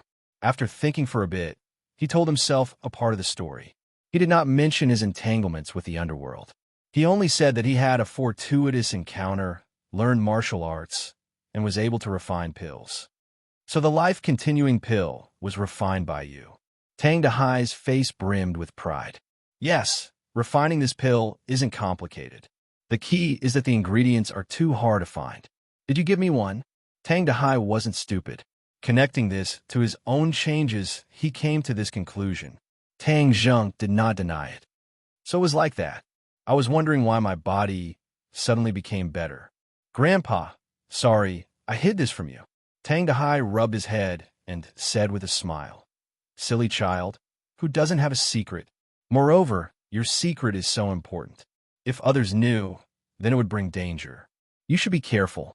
Actually, Grandpa should thank you for letting me live for another 10 years. I can watch you go to university and start a family." Saying this, his face was filled with gratification and happiness. Tang Dahai didn't have too many goals. This was his life's goal. Tang Zheng's happiness was his happiness. Tang Zheng's heart skipped a beat. He was determined to find a way to let his grandfather continue to live and accompany him for the next 10 years. Since Tang Zheng was a cultivator, his lifespan was naturally much longer than an ordinary person's. He couldn't bear to see his grandfather leave him after 10 years. Yi Xuanji returned to the Yi clan in a flustered and exasperated manner. Yi Tianlei carefully followed behind, afraid that he would trigger his anger. Bang! Yi Xuanji slammed his palm on Wang Wali's desk. Visible cracks spread out from the center of his palm. With a crash, the desk broke into pieces and fell to the ground. Feng Xinyang just happened to come in and see this scene and was shocked. This anger was too great. She looked at her husband. Yi Tianlei shook his head with a bitter face, which made Feng Xinyang very puzzled. Didn't they go out to find the godly doctor? How did it become like this? Arrogant brat, I'm going to kill him. Yi Xuanji angrily roared. A whirlwind rose from the bottom of his feet, and the sawdust on the ground flew up, forming a strong, killing intent. In an instant, the whole room was filled with an oppressive aura, causing people to tremble in fear. Father, calm down. Tang Zheng must have been confused for a moment. Wait for him to think it through. Yi Tianlei quickly advised. Confused for a moment? Humph, he is purposely targeting me. When have I ever been played by a brat like him? I must let him know how powerful I am. The dignity of the Ye family cannot be challenged. Yi Xuanji murderously said. Yi Tianlei swallowed his saliva and continued to persuade. Father, I will go and persuade him. I believe he will agree after he calms down. Didn't you hear what he said? He can use the life-continuing pill to save you all, but he won't save me. This was what made Yi Xuanji angry the most. This was clearly a slap to his face. As the head of the Ye family, he was too much of a failure. Just what is going on? Why is it related to Tang Zheng again? Feng Xinyang was confused. Yi Tianlei was at a loss of what to do, so he quickly whispered to his wife what had happened. Feng Xinyang was dumbstruck, but her heart was bursting with joy. She secretly said, I knew that this little handsome brother was not ordinary. To think that he was so handsome, so domineering. This old lady's eyes are really good. I cannot give up on this son-in-law. I must win him over. Yi Tianlei looked at his wife's expression and guessed what she was thinking. He bitterly smiled and said, Don't think about these messy things for now. How to get through this crisis is the most important thing. The old man urgently needs the life-continuing pill. We must think of a way to make Tang Zheng relent. Hee, I don't have that ability. Isn't the old man the head of the family? Let him make his own decisions. Feng Xinyang gloated. She really didn't have a good impression of her father-in-law. Looking at his wife who wished for the world to be in chaos, Yi Tianlei felt a headache and said, Feng Xinyang, quickly think of a way. Don't add fuel to the fire. Don't you know the old man's temper? If he really does make a move, then Tang Zheng will be in danger. Feng Xinyang thought that this was indeed the case. Yi Xuanji was determined to get the life-continuing pill. If he makes a move, then it will be a killing move. Although Tang Zheng has a mysterious master, he is not by his side. So how can he block Yi Xuanji's attack? I can't handle this matter, so let Ding Dang do it. Is there any use for her to do it? Hung, you're looking down on our daughter. She's more useful than you. Feng Xinyang's mouth hooked up into a faint smile and immediately went to another room to call Yi Dingdong's cell phone. It just so happened that class had ended, so the mother and daughter began to whisper to each other, only to hear Yi Dingdang scream out, How is this possible? Hi, hey, you didn't think that this little handsome brother would be that godly doctor, and he even has the life-continuing pill, this kind of heaven-defying treasure. This old mother's eyes aren't wrong. His guts are too big, daring to treat the old man like that. Yi Dingdang said in disbelief. This is called domineering. Do you understand? Men need to be domineering. Only then can they have a manly spirit, unlike those Shao by whose face doesn't even have the strength to truss up a chicken, where even the wind can blow them away. Feng Xinyang sincerely praised. This kind of domineering little handsome brother is really too rare. If I was 20 years younger, I would have chased after him. Hey, Feng Xinyang, aren't you ashamed, saying these kinds of words? Yi Dingdang was really speechless towards this mother of hers. Hi, hey, it's just a hypothetical. What are you so nervous about? Relax, he is your man, so how could I steal my daughter's man? Feng Xinyang, can you not speak nonsense? Okay, let's talk about serious matters. Your chance has come. Do you understand? Feng Xinyang's face was full of smiles, as she said in all seriousness. Yi Dingdang was a little confused. What chance? Didn't you want to completely break off the marriage with Song Yu? I don't have a marriage with him. That was arranged by the old man himself. I won't acknowledge it. Yi Dingdang firmly said. But you have to get past the old man. Only by making him relent. This is the fastest and best way to solve this problem. Yi Dingdang was silent. She had to admit that Feng Xinyang's words were true. Although she could use Tang Zheng to cause trouble, the old man was determined to facilitate this marriage. Then Yi Dingdang would be in a very passive position. What to do specifically, you tell me. Hey, be good. Listen to this old mother. It will definitely succeed. Don't keep me in suspense. Feng Xinyang immediately gave her instructions, and Yi Dingdang continuously nodded her head. In the end, she was overjoyed. This will definitely work. You must do it as soon as possible. Go to Tang Zheng's house after school, understand? I'll send you the address later. Be smart, this is your chance. Don't be like a silly girl. You see that Feng Shishir is so proactive. Her family is so against it. But she is determined to throw herself at the little handsome guy. And this old mother is your strong backing. If you still can't take down Tang Zheng, then this old mother's face will be completely lost by you. Okay, stop being so fussy. You really are going through menopause. Yi Dingdang impatiently said, How is this old mother going through menopause? This old mother is still very young, and as beautiful as a flower. Damn girl, you're just jealous of my charm. Tell me clearly. Before she finished speaking, Yi Dingdang had already hung up the phone. Tang Zheng did not pay much attention to what Yi Xuanji would do. No matter what the other party did, he would not sit still and wait for death. He was no longer that bookworm who only knew how to read books. At this moment, he was moving forward step by step. Lin, whose little brother Dong Zi, was leading the way. After being taught a lesson by Tang Zheng, he became very obedient, but this time he hurriedly ran to Tang Zheng for help. Even his clothes were stained with blood. It was said that Lin Hu and Big Head Fan were fighting in a small forest on the outskirts of the city. Big Head Fan took the initiative to challenge Lin Hu to a fight. Over 100 underlings from both sides fought fiercely. Boss Fan's power was originally slightly stronger than Lin Hu's, but the key point was that he was a third-grade refining body, a level higher than Lin Hu's cultivation level. So the battle situation was not optimistic. In the end, Lin Hu could only let his clever little brother Dongzi run to Tang Zheng for help. Tang Zheng and Lin Hu's friendship was not bad, but with Boss Fan he had old enmity and new hatred. Today he would settle it all together. He already knew that Boss Fan went to the hospital to assassinate him, and also almost hurt Feng Shishir. This grudge was completely formed. Last time he let him go, but he did not expect that he would not change his evil nature. This time he would definitely not let him go. Dongzi, hurry up. Your boss will be in more danger if we are late. Tang Zheng urged. Dongzi's head was full of sweat. He could only grit his teeth and follow Tang Zheng's footsteps. In the distance, bursts of fighting sounds could be heard. This was a small forest in the suburbs. It was deserted. It was indeed suitable for fighting. Even the police would not care. In the distance, Tang Zheng saw that the two groups of people were still fighting, but it was obvious that one side was at a disadvantage, retreating little by little. Hurry up and follow. I will go first.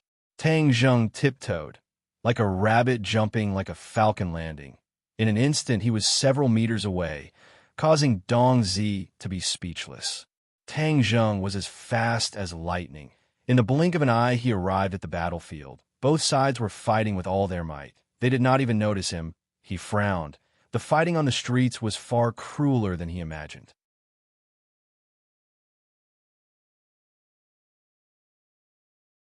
Chapter 104. The ground was splattered with blood.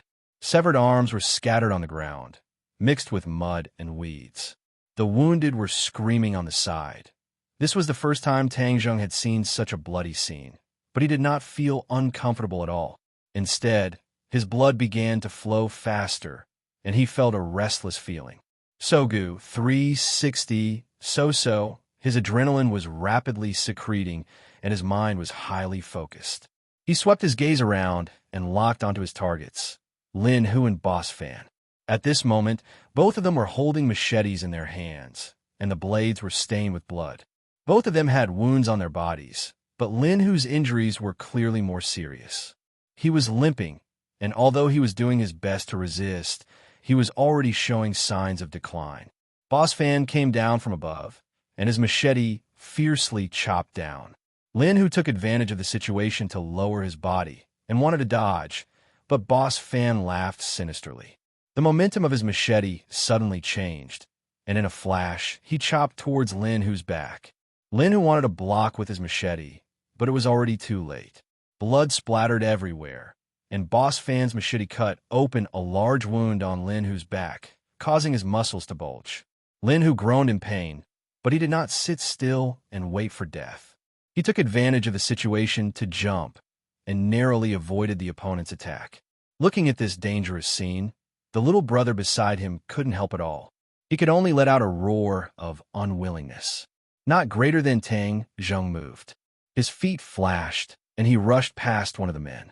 But when the man saw someone suddenly appear, he did not even think and chopped down with his machete. Tang Zheng did not even look and casually waved his hand. With a kacha sound, the man's wrist was broken, and the machete fell to the ground. The other man saw this, and with a wave of his machete, he chopped the man to the ground. These two groups of people had different armbands on their arms to distinguish them. The black armbands were Boss Fan's people, the blue armbands were Lin Hu's people, and the one who wanted to chop Tang Zheng up was Boss Fan's little brother. In front of Tang Zheng, another two lackeys who were fighting each other blocked his path. He locked onto the lackey with the black armband and gave him a flying kick. With a crack, the lackey's shin broke, causing him to lose his balance and fall to the ground in an instant. Then he was slashed to the ground again by his opponent, crying like a ghost and howling like a wolf. Tang Zheng had knocked down 7 of Big Head Fan's lackeys in just a dozen meters. Many people had already noticed this Chun Yao Jin who had appeared out of nowhere. Many people wanted to chase after him, but they couldn't. In the blink of an eye, he arrived at the center of the battlefield. Lin Hu dodged the saber in a sorry state. His body was wounded again, and blood splattered everywhere. However, Lin Hu was still the boss. He clenched his teeth and did not give up. If he gave up, he would lose. If he lost, it would mean that all his hard work over the past few decades would be for naught. Lin Hu, you're about to die, yet you still don't want to surrender? You must be counting on that brat Tang Zheng to save you. Let me tell you, young Master Huang has already killed him, so you can stop daydreaming. Boss Fan had a feeling of exultation. After leaving Huang Xiang's villa that night, he was certain that Tang Zheng would die without a doubt. Therefore, he didn't ask for confirmation. Instead, he gathered his lackeys and impatiently sent a letter of challenge to Lin Hu. The two groups of people pulled each other to the outskirts of the city and fought to the death. Whoever left standing would be the victor. This was the law of the underworld. Whoever had the bigger fist would be the boss, and their benefits would be greater. Moreover, this kind of letter of challenge was the most direct and easiest way to gain the approval of others. Ordinary balance wasn't limited to Lin Hu and Boss Fan's group. Others were also eyeing them covetously. Boss Fan was very confident. If he defeated Lin Hu in this way, then he would go to Lin Hu's territory and plant his flag. That would be his territory. This kind of method was called basking in the sun. It was to bask in the sun and then fight to the death. The winner would be the king, and the loser would be the bandit. Boss Fan, don't be arrogant. If you say Brother Tang is dead, then he's dead. Who do you think you are? Huang Xiang wants to kill him? Humph, dream on. Don't you know that Huang Xiang suffered a loss at his hands? Lin Hu grinned and retorted while enduring the pain. Boss Fan's heart trembled. He still didn't know that Huang Xiang suffered a loss at Tang Zheng's hands. However, these matters of the past were not important. The important thing was that Tang Zheng was dead. Aha, I see that you won't cry until you see the coffin. Then I'll send you to accompany him on the road to the Yellow Springs. Boss Fan stomped on the ground and soared into the air. Using the momentum of his fall, he fiercely chopped down at Lin Hu. Lin Hu hurriedly used his blade to block. Suddenly, he saw Tang Zheng behind Boss Fan. He was overjoyed at the unexpected good news. Boss Fan obviously didn't notice that there was an extra person behind him. Seeing that Lin, who was about to be chopped down, Lin, who seemed to be possessed and didn't move an inch. He didn't even try to block. Boss Fan was overjoyed and roared, "Lin Hu, accept your death." Bang! Before the chopping blade could fall, a strong force came from behind him. He directly flew over Lin Hu's head and fell flat on his face. F***CK, who sneak attacked me. Boss Fan reacted quickly. He pushed his palms against the ground and flipped over. He angrily glared at the attacker. "Boss Fan, didn't you say that I was dead? Do you think I'm a human or a ghost?" Tang Zheng asked with a murderous look. Boss Fan was so scared that his eyes were wide open. He cried out in alarm, "Why aren't you dead? It won't be that easy to kill me." Lin Hu was pleasantly surprised. Originally, when he saw Boss Fan's solemn vow and even brought out Huang Zhang, he almost believed that Tang Zheng was dead. But now it was clear that it was all nonsense. With Tang Zheng here, he would definitely win. "Brother Tang, you're finally here." Tang Zheng lightly nodded and said, "You rest for a bit. I'll deal with him. He tried to assassinate me before, so I'll settle the score with him now. He has big dog guts. He actually dares to try and assassinate you," Lin Hu angrily said. Boss Fan's eyes spun around, but he couldn't find a way to dissolve the hatred. It was clear that Tang Zheng wouldn't let him go. He gathered his courage and loudly roared, "F***CK, Tang Zheng, don't think that I'm afraid of you. You're awesome, right? Today, I have dozens of brothers. I'll definitely chop you into pieces." Boss Fan brought over 80 people, while Lin Hu only brought over 60. After this fierce battle, Boss Fan still had 34 brothers standing, so he had the confidence to do so. But Lin Hu wasn't someone to be trifled with. He said, "Lin Hu, do you think that my 20 to 30 brothers are just decorations? Brothers, chop them up for me. Chop them up and Boss Fan's territory will be ours." Lin Hu's little brothers all responded loudly. Since their boss was so passionate, they naturally wouldn't hold him back. Tang Zheng looked at Boss Fan with ridicule and said, "Is this what you meant by chop me into pieces? I don't think so." Boss Fan subconsciously took a step back and said, "Tang Zheng, don't be complacent. Young Master Huang is nearby. Young Master Huang has already mastered his godly technique. If you dare to act rashly, then you're dead. Then call him out. If you can't call him out, then I can only deal with you." Tang Zheng coldly laughed. Boss Fan panicked. Huang Zhang wasn't even here. He was just deliberately mystifying things. But he still braced himself and said, "Is young Master Huang someone you can see just because you want to? If you obediently surrender, then young Master Huang may let you live." "Haha, you only know how to blabber. As a boss, you're too weak." Tang Zheng stretched out his hand and directly attacked. After 2 days of recuperation, he unceasingly circulated his energy to heal his injuries. His broken ribs were almost completely healed, so it didn't affect his fighting ability. This time, he didn't use Transcendent Flying Immortal. Firstly, dealing with Boss Fan didn't require such exquisite martial arts. Secondly, last time he used it in front of Qin Lao. It attracted the attention of the other party, who even left ordinary balance overnight. This gave him a new understanding of Transcendent Flying Immortal. This sword technique was too powerful. If it fell into the eyes of others, it might not be a good thing. So he temporarily used the Heaven Gathering Hand. In any case, he was very familiar with the Heaven Gathering Hand. When he used it, the sky was filled with hand shadows. In the blink of an eye, he attacked in front of Boss Fan. Boss Fan raised his blade and chopped down. His blade technique wasn't bad. It was very methodical. Moreover, it was powerful and heavy. Its power was definitely not small. Tang Zheng didn't dodge. He raised one hand and blocked the other's wrist, making it impossible for the blade to come down. His other hand quickly slapped towards Boss Fan's chest. Boss Fan was shocked and hurriedly retreated. He slashed his blade in front of his chest, wanting to block Tang Zheng's hand. However, with a flash of his hand, Tang Zheng's hand went past his blade and slapped his chest with both palms. "Pooh!" Boss Fan spat out a mouthful of blood. His chest instantly caved in. He attacked with his back in an attempt to dissipate some of the force. However, Tang Jing's attack was too powerful.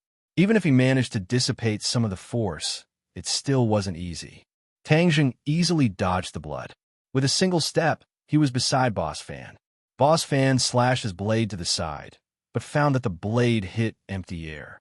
Tang Jing's palm had silently struck below his ribs. Punk! This strike was very heavy. Boss Fan was directly sent flying and fiercely fell to the ground. Even his blade was knocked out of his hand. Tang Jing was like a shadow as he stood beside Boss Fan and coldly said, "Now you know the consequences of offending me." Boss Fan was scared to death. He never thought that Tang Jing's martial arts would have reached such a high level. He was like a completely different person compared to when they were in the arena. If he were to let those boxers exchange blows with him, they wouldn't be able to last more than a few moves. "Tang Jing, please let me go. I will never be your enemy again." Boss Fan was scared. He hurriedly begged for mercy. As long as there was life, there was hope. In order to save his life, he had to admit defeat. Boss Fan wasn't a tough bone to begin with. If he was, then he wouldn't be so close to Huang Xiang. "Let you go?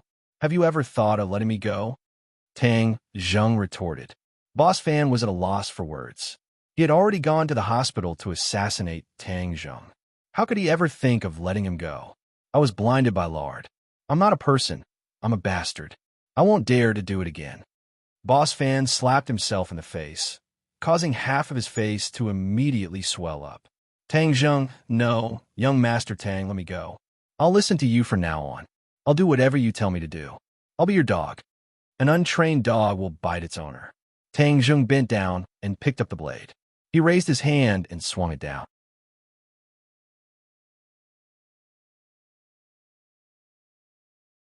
Chapter 105. Blood splattered everywhere, and an ear-piercing scream instantly spread throughout the small forest. Everyone subconsciously stopped their attacks and focused their attention on the scene. Sogu, 360, SOSO, Lin, whose mouth twitched as his mind trembled. Tang Jing's ruthlessness had shocked him. It made him think of many things and made him make up his mind. If it was said that he had previously placed himself on the same level as Tang Jing, then after this battle, he had completely lowered himself and was filled with admiration and reverence. This high school student that he had almost made a feud with was not someone he could fight against. His blood began to boil as he was filled with anticipation. He had such achievements at such a young age. Just how far could he go in the future? However, when he saw Boss Fan wailing on the ground, he did not have a trace of pity. Sooner or later, he would have to pay for what he did. If you were not strong enough, then you would be killed by others. He walked over and saw that Boss Fan's wrists and ankles were dripping with blood. The tendons in his hands and ankles had been cut. Lin, whose heart was moved. When Tang Jing raised his knife, he thought that Tang Jing wanted to kill Boss Fan. If Tang Jing had really killed someone, then Lin, who would have risked his life to settle this matter. However, he did not kill anyone. This Tang Jing was a meticulous person. If he killed someone in front of so many people, then it would not have a good effect. Moreover, he would have put himself in danger. This was an extremely disadvantageous matter. However, Tang Jing only cut Boss Fan's tendons and directly crippled him. This was in accordance with the rules of the underworld and also completely eliminated this threat.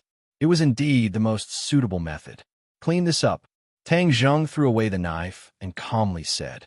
There was no longer any trace of his ruthless killing intent. However, the scene from before had been deeply imprinted in everyone's minds. Yes, Boss Fan has been arrogant for half his life. From now on, he will beg for a living. Lin, whose attitude became even more respectful. He called out to two of his subordinates and carried Boss Fan away. Big Head Fan only cared about howling in pain. He didn't even dare to look at Tang Jing. Tang Jing looked around and swept his gaze over everyone.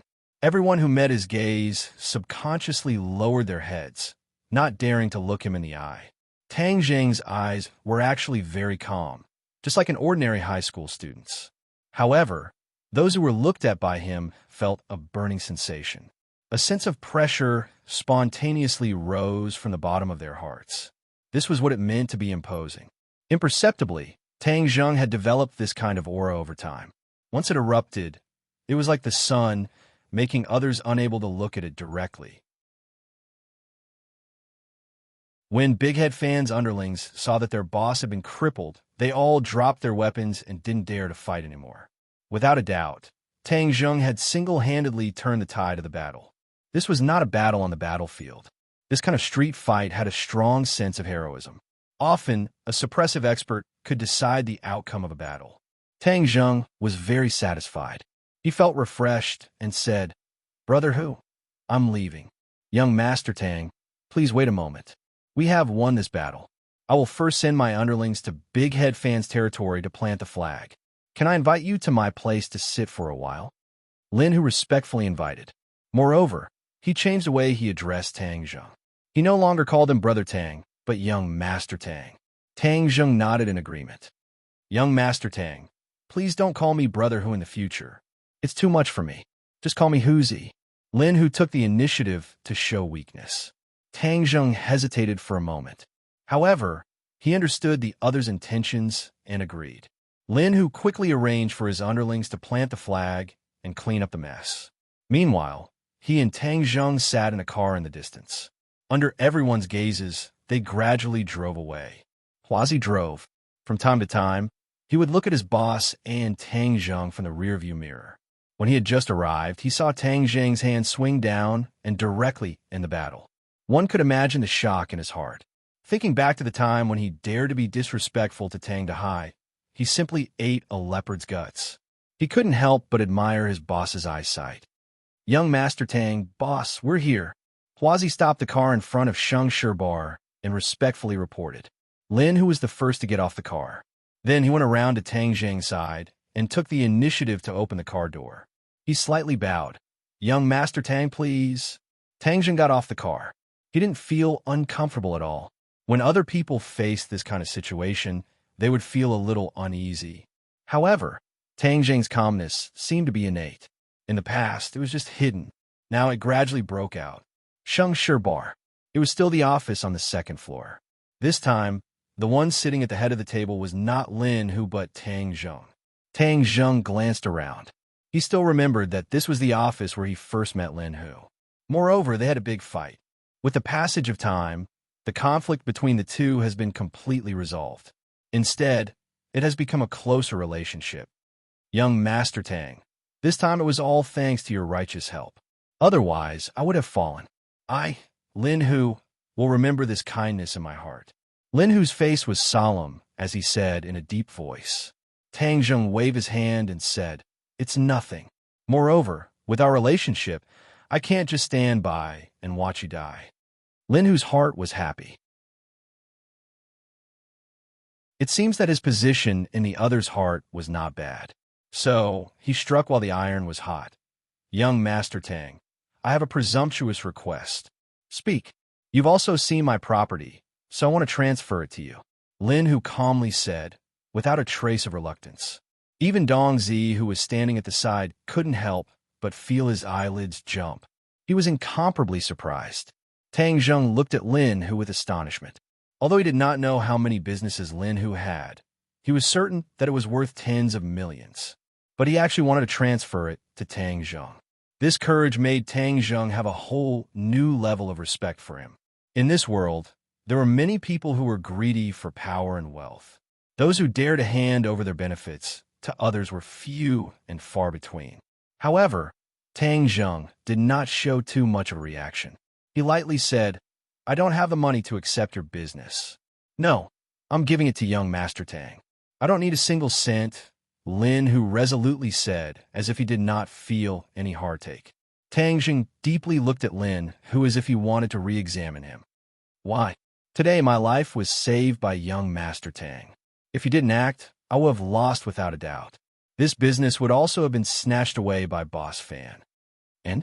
Lin Hu slightly hesitated and said, "My ability is not enough to support such a large business. Only you, young Master Tang, have this ability. Be a bit more specific." Tang Zheng was a bit interested. In ordinary balance, Other than me and Boss Fan, there are two other bosses. One is Hoodlum, and the other is Fire Phoenix. These two are not ordinary people, especially Hoodlum. In the past, he was Boss Huang's head horse. Later on, he came out to do things on his own. In reality, he was acting on behalf of Boss Huang. This person is very good at fighting. Tang Zheng nodded. He did not think that ordinary balance would have such a complicated relationship. Who is Boss Huang? Actually, young Master Tang and Boss Huang have already formed a grudge. He is Huang Xiang's father. His name is Huang Biao, and his nickname is Huang Si. He is an unfathomable expert. Don't look at how ordinary balance has so many forces. If he stood up and shouted, everyone would have no choice but to listen to him. Tang Zheng shivered. It seems that he and the Huang family were fated to be involved. However, he did not have a good impression of the Huang family. According to Boss Fan, Huang Xiang had tried to assassinate him before. Although he did not know why the other party did not succeed, it was not important. What was important was that both sides were in a life-and-death situation. The King of Medicine did not mention the battle that night. In the King of Medicine's mind, finding out the condition of Tang Zheng's body was the most important thing. Everything else was just a small episode, not worth mentioning. Oh, so you will also listen to him? Tang Zheng asked with interest. Lin Hu firmly shook his head. From today onwards, I will only listen to young Master Tang. Tang Zheng thoughtfully nodded his head. No matter what Lin Hu's final plan was, at least his attitude was sincere. Moreover, he originally wanted to deal with Huang Xiang, and this would also trigger Huang Si's nerves. Thus, agreeing to Lin Hu's request was not impossible. Moreover, Lin Hu was not a burden and could be a great help to him.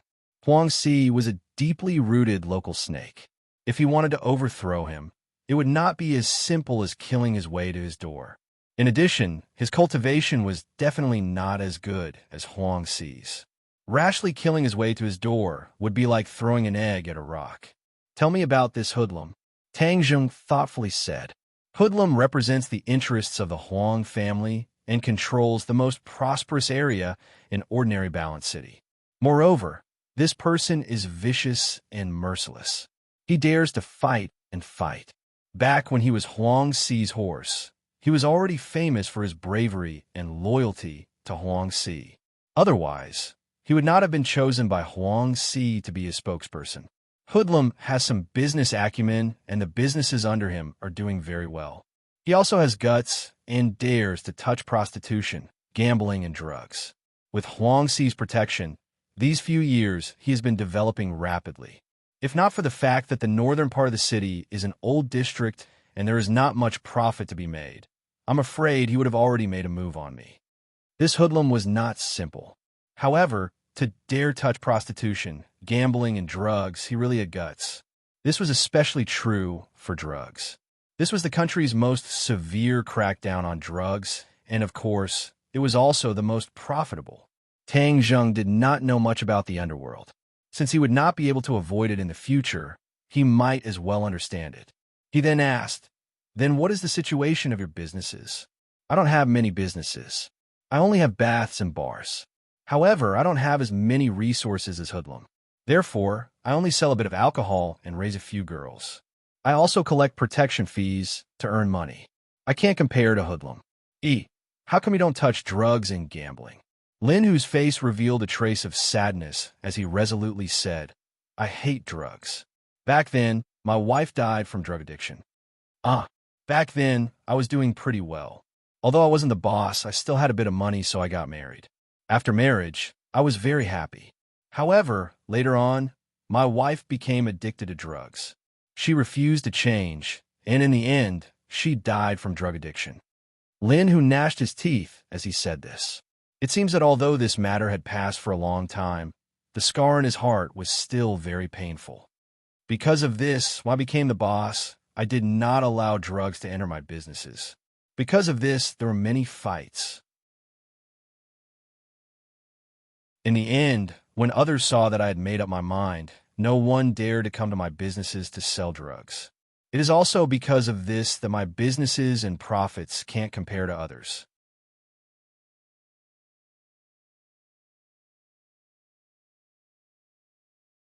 Chapter 106. Tang Zheng patted his shoulder and comforted him. You made the right decision. As a man, there are things you can do and things you can't do. Drugs are things you can't touch. Fairy search, download novels for free. Drugs not only harm a person, but also the family of a drug addict will fall into a bottomless abyss. Moreover, this country was bullied because of the Opium War. As a young man with correct values, he naturally hated drugs.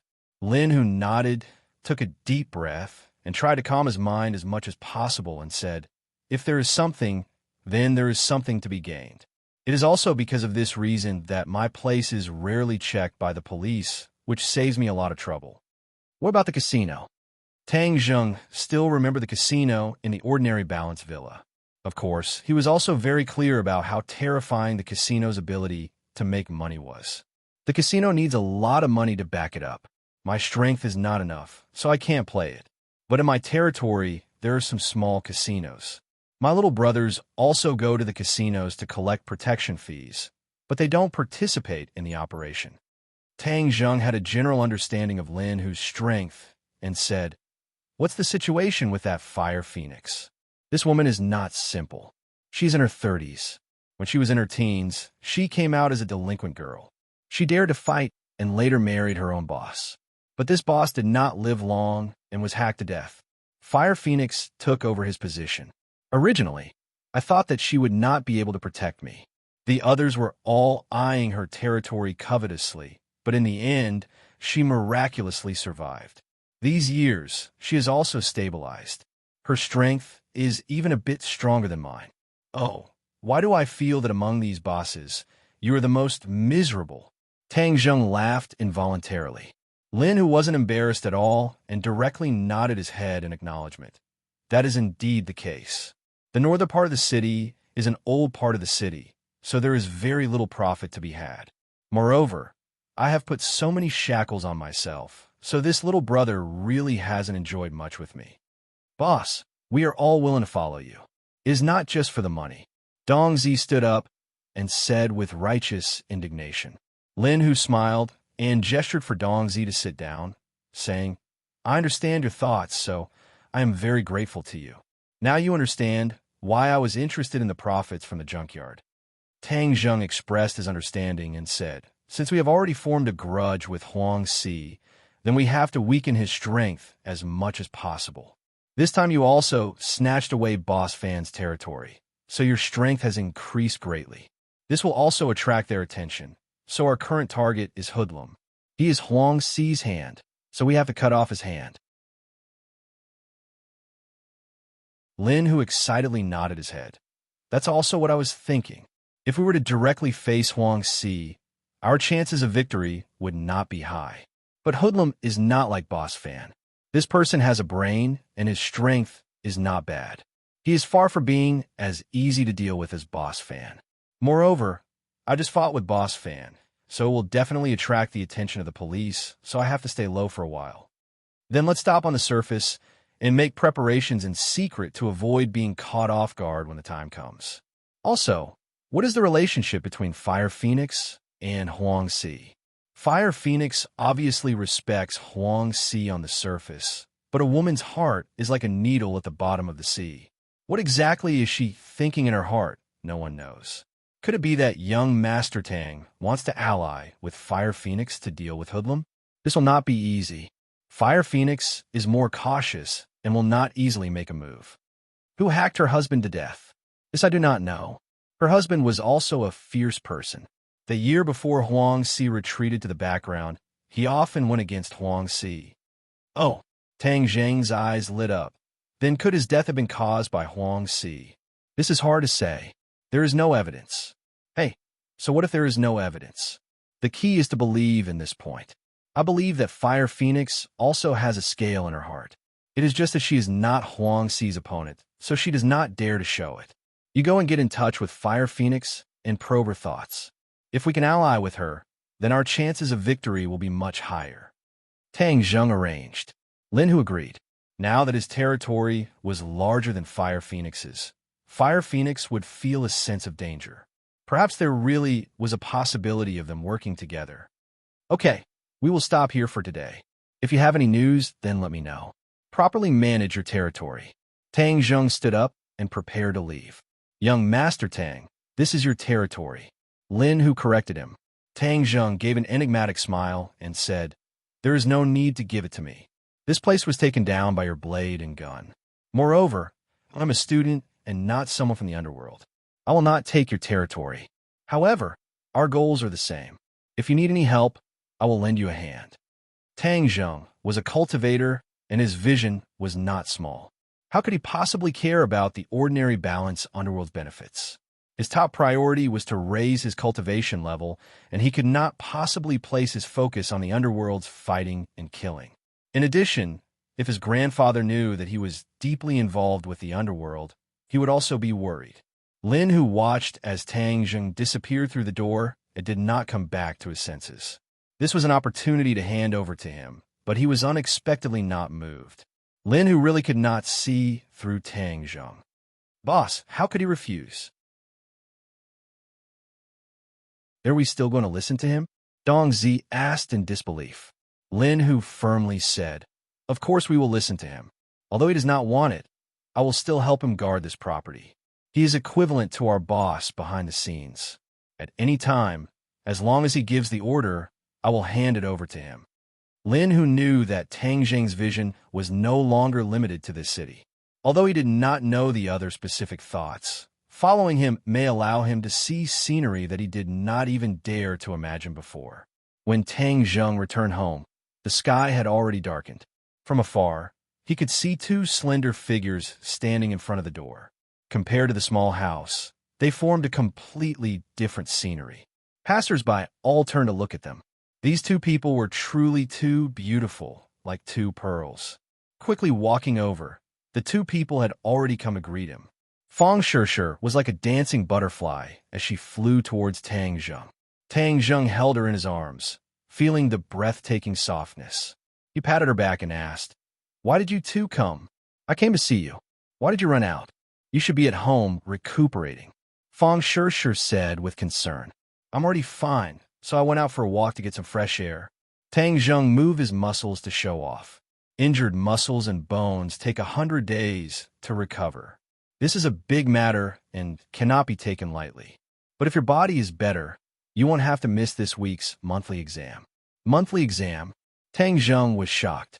He immediately remembered that Lu Qingmei wanted him to get first place in the monthly exam. This was not in line with his original plan. He was originally prepared to compromise, but this time he had a way to muddle through. Using his injury as an excuse to not go to class for a few days, he could muddle through. Sure. Tell Teacher Lu tomorrow that I'm still recuperating and will not be able to participate in the monthly exam. No problem. Wait until the high school exam to show your strength. At that time, you will definitely amaze everyone and surprise everyone. Fang Shishir agreed. Hey, can the two of you not be so lovey-dovey? Yidingdang finally couldn't help but speak up. She was specifically asked by Feng Xinyang to come find Tang Zheng. She didn't expect that after many twists and turns, she would find Fang Shishir standing in front of his door. Yidingdang didn't leave. If she left, wouldn't that mean that she was afraid of Fang Shishir? So she simply waited at the door. The two were like door gods, occasionally looking at each other but not speaking. Do you need something from me? Tang Zheng let go of Fang Shishir. Fang Shishir still held his hand and walked towards Yidingdang. Of course there's something. Yidingdang hatefully stared at the two's tightly held hands and said with a complicated expression, what is it? Let's talk alone. Then I'll go in first. Fang Shishir obediently opened the door and entered the room. Yidingdang looked at him and said, first, I want to thank you for giving me the Jade Women's Heart Sutra. It is very suitable for me. Moreover, this cultivation technique is very precious. I don't know how to thank you. I already said that I don't need your thanks. I just wanted to help. Tang Zheng shrugged and generously said. Yidingdang's eyes flashed with a bright light. Tang Zheng at this moment was very charming. Anyone who easily gave a priceless treasure to another without asking for anything in return would have a charm that would make others submit. Yidingdang collected her thoughts and continued to say, I already know about the life-continuing pill. Tang Jing didn't find it strange and nodded, indicating for her to continue. I didn't think that you wouldn't agree to save him. You also saw how he treated me. Do you think I need to save him? Tang Zheng asked back. Yi Dingdang squeezed out a smile and said, You really are bold. When I heard Feng Xinyang talk about this matter, I also felt that it was inconceivable.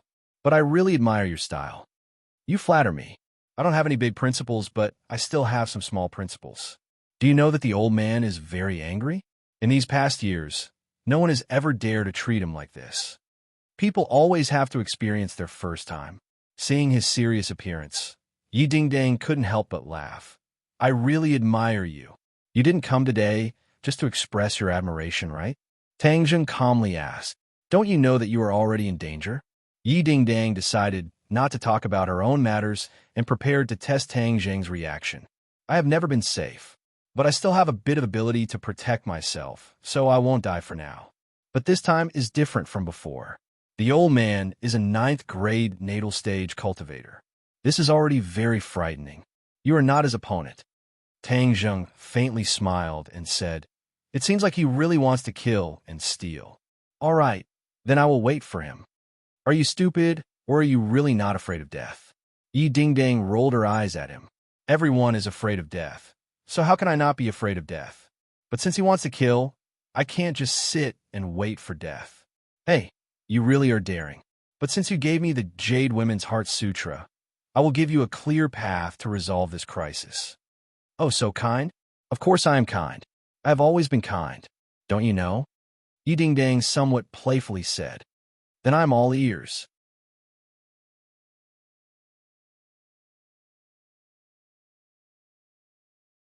Chapter 107. Tang Zheng originally thought that Yi Dingdang would have some kind of brilliant plan, but after hearing her words, his expression became strange, and he couldn't help but interrupt her.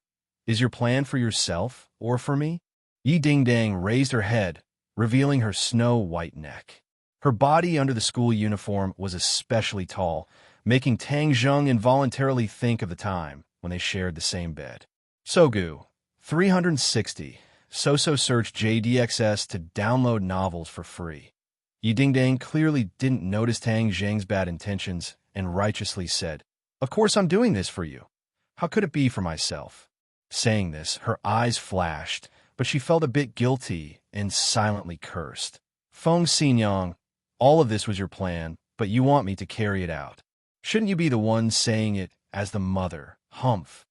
Tang Zheng shook his head and retorted, I don't think so. You're clearly the one benefiting more. How could that be? You won't be in any danger like this, and I'm just taking a little bit of benefit. Yi Dingdang used her fingernails to point out, as if she wanted to remind herself that the benefits were insignificant. You're just taking things from your left pocket to your right pocket. It's your Yef family that's taking advantage. Tang Zheng disagreed. Yi Dingdang's expression changed and said in a deep voice, Don't speak nonsense. I'm greater than over equal to. Surnamed Yi. I'm from the ordinary balanced Yef family, not the Beijing Yef family. Seeing her firm expression, he could understand her feelings. His expression also became serious as he said, You want me to give the life-continuing pill to Yi Xuanji so that he can cancel your marriage with Songyu. No matter how you look at it, I feel like you have more benefits. This was Feng Xinyang's plan. Not only could it save Tang Zheng's life, but could also resolve Yi Dingdang's crisis, killing 2 birds with 1 stone. This way you won't be in any danger. Isn't that great? Yi Dingdang guiltily lowered her head. Just agree, this is good for both of us. Moreover, do you have a heart to see me marry Songyu? Why wouldn't I have a heart? Songyu is elegant, rich, and powerful. He's the prince that many girls dream of. Tang Zheng didn't take the bait. In any case, he is not my type. Moreover, I have already announced to the outside world that you're my fiancé, so you should be responsible for me, your fiancé, to the end.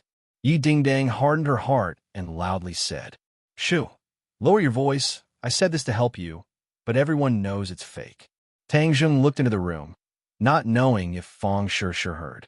Anyways, the whole school already knows that you're my fiancé. If you don't agree, I'll continue to say this and make you a heartless man that everyone despises. chin shimmy. Yi Dingdong's eyes flashed with a trace of craftiness as she resolutely said.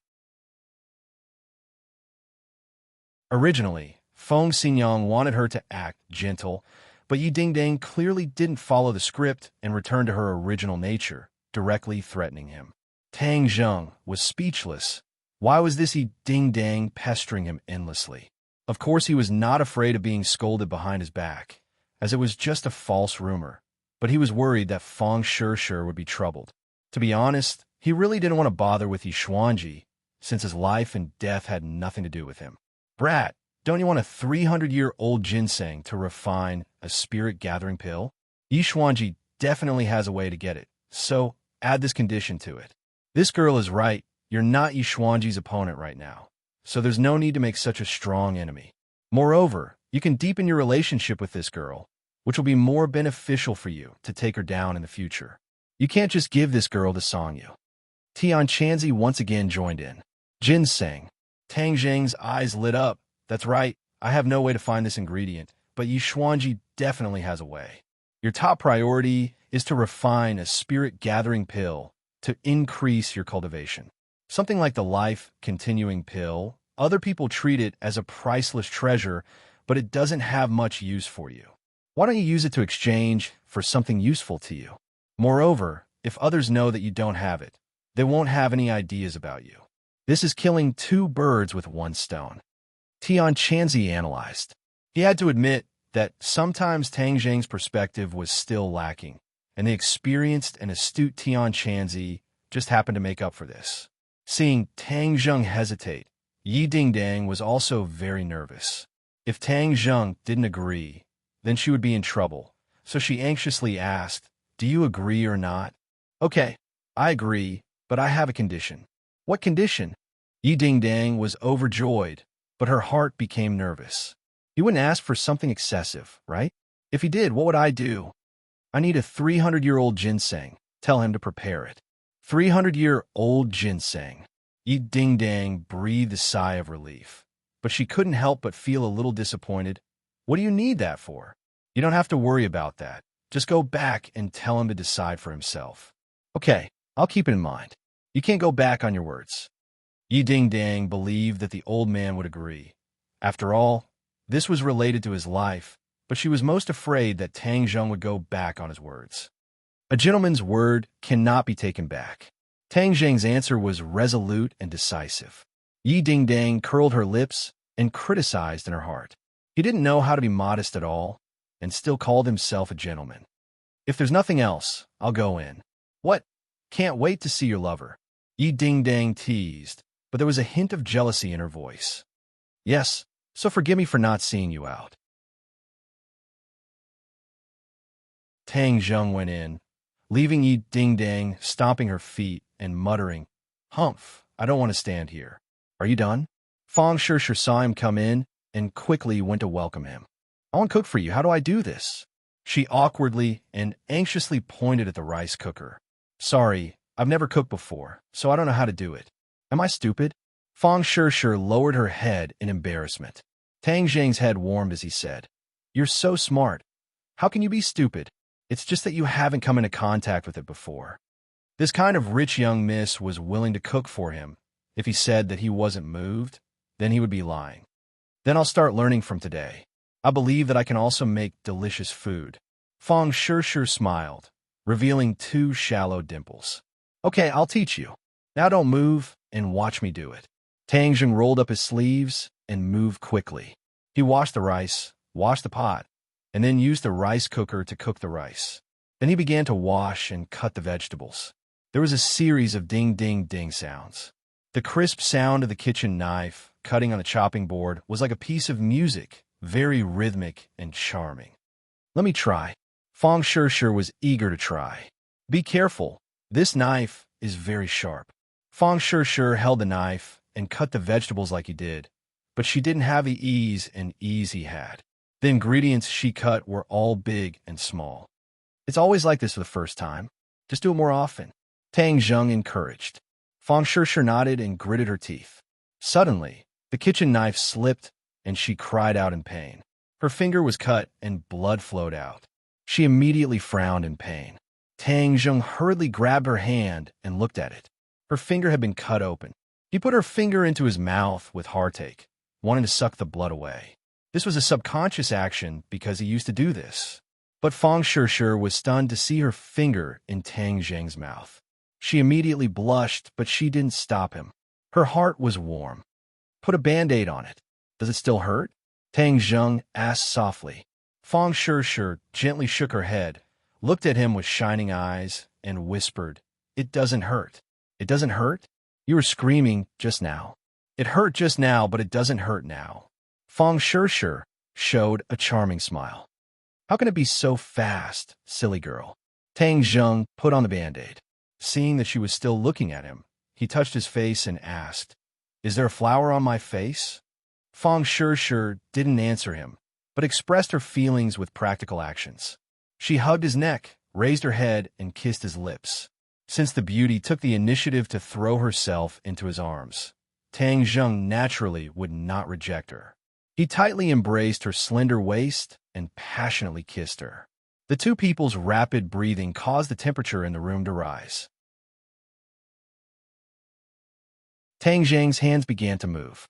His hands went all the way down her back and wrapped around her perky buttocks. Although Fang Shishir's body was still raw, it showed a little maturity. That amazing elasticity was particularly attractive. Tang Zheng lovingly hugged her as the two tightly stuck together. Fang Shishir seemed as if she was about to melt as she softly fell into his embrace. "Go inside," Fang Shishir said, almost moaning. Tang Zheng directly carried her up and walked to his room. Fang Shishir's hands hooked around his neck and looked at him lovingly. Tang Zheng gently placed her on the bed and leaned over to kiss her, entangling them together. His hands were not idle. Little by little, they moved up from her legs to her buttocks and slowly reached her chest. Through her clothes, he could still feel the warm and soft fullness. Fang Shishir's body stiffened and trembled with excitement. But she didn't stop Tang Zheng's attack. She let his hands hold her peaks through her clothes. Fang Shishir's breathing became more rapid. Her eyes were like autumn water, and her face was like peach blossoms. She was faintly anticipating and also a little afraid. But she still gathered her courage and gave him an encouraging look. Tang Zheng's hands moved more vigorously. Even through her clothes, Fang Shishir felt her body heat up. It was as if she was going to burn up. She couldn't help but moan. Her hands also hugged Tang Zheng's body and stroked it. Tang Zheng was even more excited. He felt that his blood was boiling. He was no longer satisfied with this little achievement. He began to conquer her. Unknowingly, his hands had already moved under her clothes.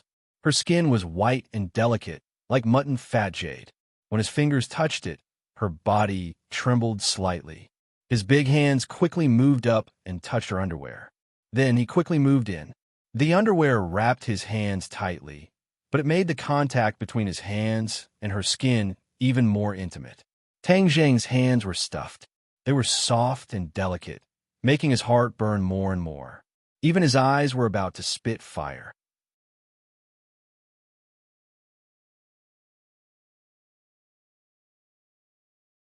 Chapter 108.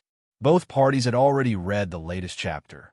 Fang Shishir's clothes had already been pushed up, exposing her two snow-white breasts to the air. There was even a little bit of Tang Zheng's saliva on them. Obviously, he had already tasted this beautiful delicacy. Fang Shishir's pink face was like a peach blossom, showing a kind of soul-stirring beauty. Both parties were ready to take the next step when a soft sound came from outside the door. It was the sound of the rice cooker, indicating that the rice was ready. Fang Shishir was already in a state of delirium and did not notice this soft sound. However, Tang Zheng's ears were sharp, and this sound still interrupted his mood, causing him to be shocked. They were at home, and the sky was about to turn dark. Grandpa would be back soon from work. If they were to see this scene, Tang Zheng's thick skin would not matter, but Fang Shishir's thin skin would definitely be too embarrassed to show her face.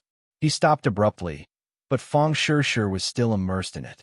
She was still leaning on him, her chest pressed against Tang Zheng's body, rubbing and changing shape, almost igniting the fire in Tang Zheng's head. Fortunately, Tang Jing's self-control was not bad. He whispered in her ear, "Grandfather might be back soon." Fang Shishi's movements suddenly stopped. After pausing for a few seconds, she hurriedly tidied up her clothes and complained, "Why didn't you say so earlier? If Grandpa were to see it, it would be so embarrassing." Tang Jing looked at her flustered appearance and laughed for no reason. "You can't blame me for this. You also have a part to play." It's all your fault. It's all your fault." Fang Shishi stared at him coquettishly. She was so flirtatious that Tang Jing almost lost control again. "Help me take a look. Is there anything wrong with my clothes? Is it messy? Don't worry. There's no problem. It's very neat. You can't tell what we did just now." Fang Shishi immediately punched him and said, "Why do I feel like you become bad? I used to think that you were very honest." "Haha, it's too late to realize it now. We've already boarded the pirate ship and can't get off," Tang Jing said with a proud smile. Fang Shishi also smiled, brimming with happiness and sweetness. "Little Zheng, is there a guest at home?" Tang Dahai's voice sounded from outside the door. "Yes, Grandpa. Shishi is here. She's having dinner with us today." Tang Jing and Fang Shishi walked out of the bedroom and saw their grandfather entering the house. He was carrying a snakeskin bag in his left hand and an iron hook in his right. He was wearing a straw hat on his head. "Grandpa, you're back. Take a rest first. The rice is ready.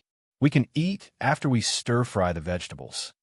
Fang Shishi hurriedly went up and took the snakeskin bag. Tang Dahai hurriedly moved away and said, "Little girl, this thing is dirty. I'll do it. You sit first, you sit." Fang Shishi did not mind as she took the snakeskin bag and said, "Grandpa, you've been tired all day. You sit down and rest first." Tang Dahai was at a loss of what to do. He was used to seeing people avoid him like the plague, so Fang Shishi's casual behavior made him feel at a loss. "This will dirty your clothes," Tang Dahai said. "It's okay. If the clothes are dirty, just wash them." Fang Shishi carried the snakeskin bag to the corner and put it down. She then diligently poured water and handed it over. He was overwhelmed by her favor and stood there blankly. Tang Jing's mouth curved into a smile. No matter how his relationship with Fang Shishi was, Fang Shishi's attitude made him feel gratified. "Shishi, you sit for a while. I'll stir-fry. I'll watch and learn." The two of them, one stir-frying, the other watching, occasionally made eye contact with each other, revealing deep affection. Looking at this pair, Tang Dahai sighed in his heart. They really are a match made in heaven. This little girl is also sensible. It's just that our family is too poor. This meal was eaten with relish, and the atmosphere was very good. After the meal, Fang Shishi took the initiative to wash the dishes. She then pulled Tang Dahai to chat for a while before getting up to say goodbye. "Little Zheng, you go send her off. Grandpa, then I'll go back first. I'll come see you next time." Under the dim light, the two held hands. Fang Shishi leaned on Tang Jing's shoulder. Her mouth curved into a crescent moon as she smiled and said, "Are you satisfied with my performance in front of Grandpa today?" "Of course I'm satisfied. You did very well. I haven't seen Grandpa this happy in a long time," Tang Jing said sincerely. "It's good that you're satisfied. Grandpa is the person closest to you, so of course I have to be good to him." Tang Jing's heart warmed as he held her hand tighter. Feeling the change in his mood, Fang Shishi directly hugged his arm and pressed her chest against it, causing Tang Jing's mind to wander. "Tang Jing, my dad wants to invite you to dinner tomorrow night. Going to your house again? Not my house, they want to eat outside. They want to thank you for saving me." Tang Jing still remembered the last feast at Hongmen, so he really didn't have the heart to deal with them. But when he saw Fang Shishi's hopeful gaze, he couldn't bear to refuse and agreed. "I knew you were the best to me. Even though they have their faults, they're still my parents." Fang Shishi also knew what he was thinking, so she advised. Tang Jing smiled and said, "This is nothing. I'm not even afraid of a mountain of blades or a sea of flames. Why would I be afraid of a meal? I knew you were the best to me. Then I'll go back first. Today we didn't finish our business. Let's continue next time." Tang Jing's heart was burning as he couldn't help but say, "Frog." Fang Shishi glanced at him flirtatiously before getting into a taxi and leaving. Brat, you used a sealing technique on me again. You're pissing me off. Tian Chanzi's voice suddenly sounded again. Did you succeed this time? Your skills didn't change, so you definitely didn't succeed. You brat, you really disappoint me. You didn't even seize such a heaven-sent opportunity. You're pissing me off. Previously, Tian Chanzi had already been sealed by Tang Zheng's sealing technique. After all, he and Fang Shishir were so intimate that he didn't want Tian Chanzi to know. So as soon as the seal was lifted, Tian Chanzi couldn't wait to ask. Do you think everyone is as thirsty as you? Things have to be done step by step, do you understand? Tang Zheng said without any good feelings.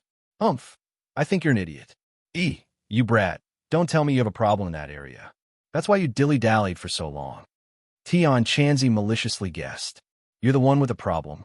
The next day, Tang Zheng was practicing martial arts at home when he suddenly heard someone ask from outside the door, Tang Zheng, are you home? Who is it? It's me, Lu Qingmei. A cold voice came in followed by the sound of footsteps. It was clear that she had already entered the room. Tang Zheng was shocked. Why did Lu Qingmei run over? If she found out that my body has recovered, then it would be terrible. Thus, he quickly lied down on the bed and pretended to be weak and said, Oh, it's Teacher Lu. Why did you come? I'm sorry. I can't move right now, so I can't properly entertain you. Just as he finished speaking, Lu Qingmei walked into the bedroom and looked down at him with a bag of fruits in her hand. Teacher Lu, please sit. Tang Zheng weakly greeted her. Lu Qingmei looked at him as if she wanted to see through him. After a while, she said, Is your body better? A bit better. After a few more days of rest, I can move. Teacher Lu, I've troubled you to personally come. Tang Zheng said gratefully, It's nothing. Tomorrow is the monthly exam. I wanted to see if you could participate in it. You promised me that you would get first place in the school.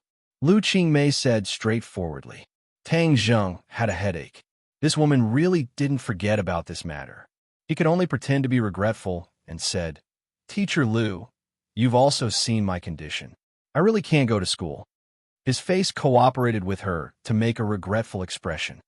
Relax, I won't force you. Since you can't participate in the last monthly exam, then wait for the high school exam. At that time, nothing will happen to you, right? No, definitely not. After all, I still have to go to university. That's good. Then I'll wait for you to get first place in the high school exam. Also, when your injuries are better, I have something to discuss with you. What is it? When the time comes, you'll know. So hurry up and recover. I won't disturb your rest.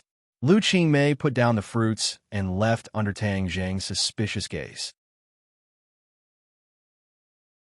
What followed was very calm. Only in the evening did he arrive at the restaurant that he had agreed to meet with the Fong family.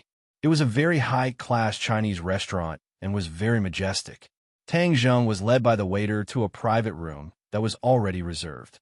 When he pushed open the door and entered, Fang Chonghua and Shi Mengqin were already there. Shi Mengqin coldly glanced at him and coldly snorted, directly ignoring his existence. Fang Chonghua nodded at him and said, Little Tang, come in and sit. Shishir is still in the car and will only arrive in a while. Tang Zheng sat down and Fang Chonghua handed him the menu. You can order whatever you like. Tang Zheng moved the menu away and said, I'll order when Shishir arrives. That's fine. Since we have time now, let's have a chat. Little Tang, let's get straight to the point. This time you saved Shishir, and we are very grateful, so we prepared a gift for you. Fang Chonghua pushed a bank card in front of Tang Zheng. There is $1 million in here. This is not a small amount. Treat it as your reward. But I have a condition. As long as you agree, this $1 million is yours. Fang Chonghua calmly said. Shi Mengqin looked at Tang Zheng. Her eyes filled with ridicule and disdain. Tang Zheng acted as if he did not see it, and said, I saved Shishir not for money. Little Tang, young people should not speak so firmly. I only have one condition, which is for you to leave Shishir and never bother her again. You and her are not people from the same world. Even if you spend more time and effort, you two will never be together. Loyal words are unpleasant to the ear. Perhaps you feel that these words are not pleasant to hear, but this is reality. With this $1 million, you could buy a house and improve your living conditions. Moreover, It will be enough for your university tuition, so you will benefit the most.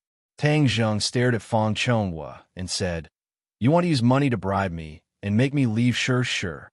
It's not a bribe. It's a win-win situation.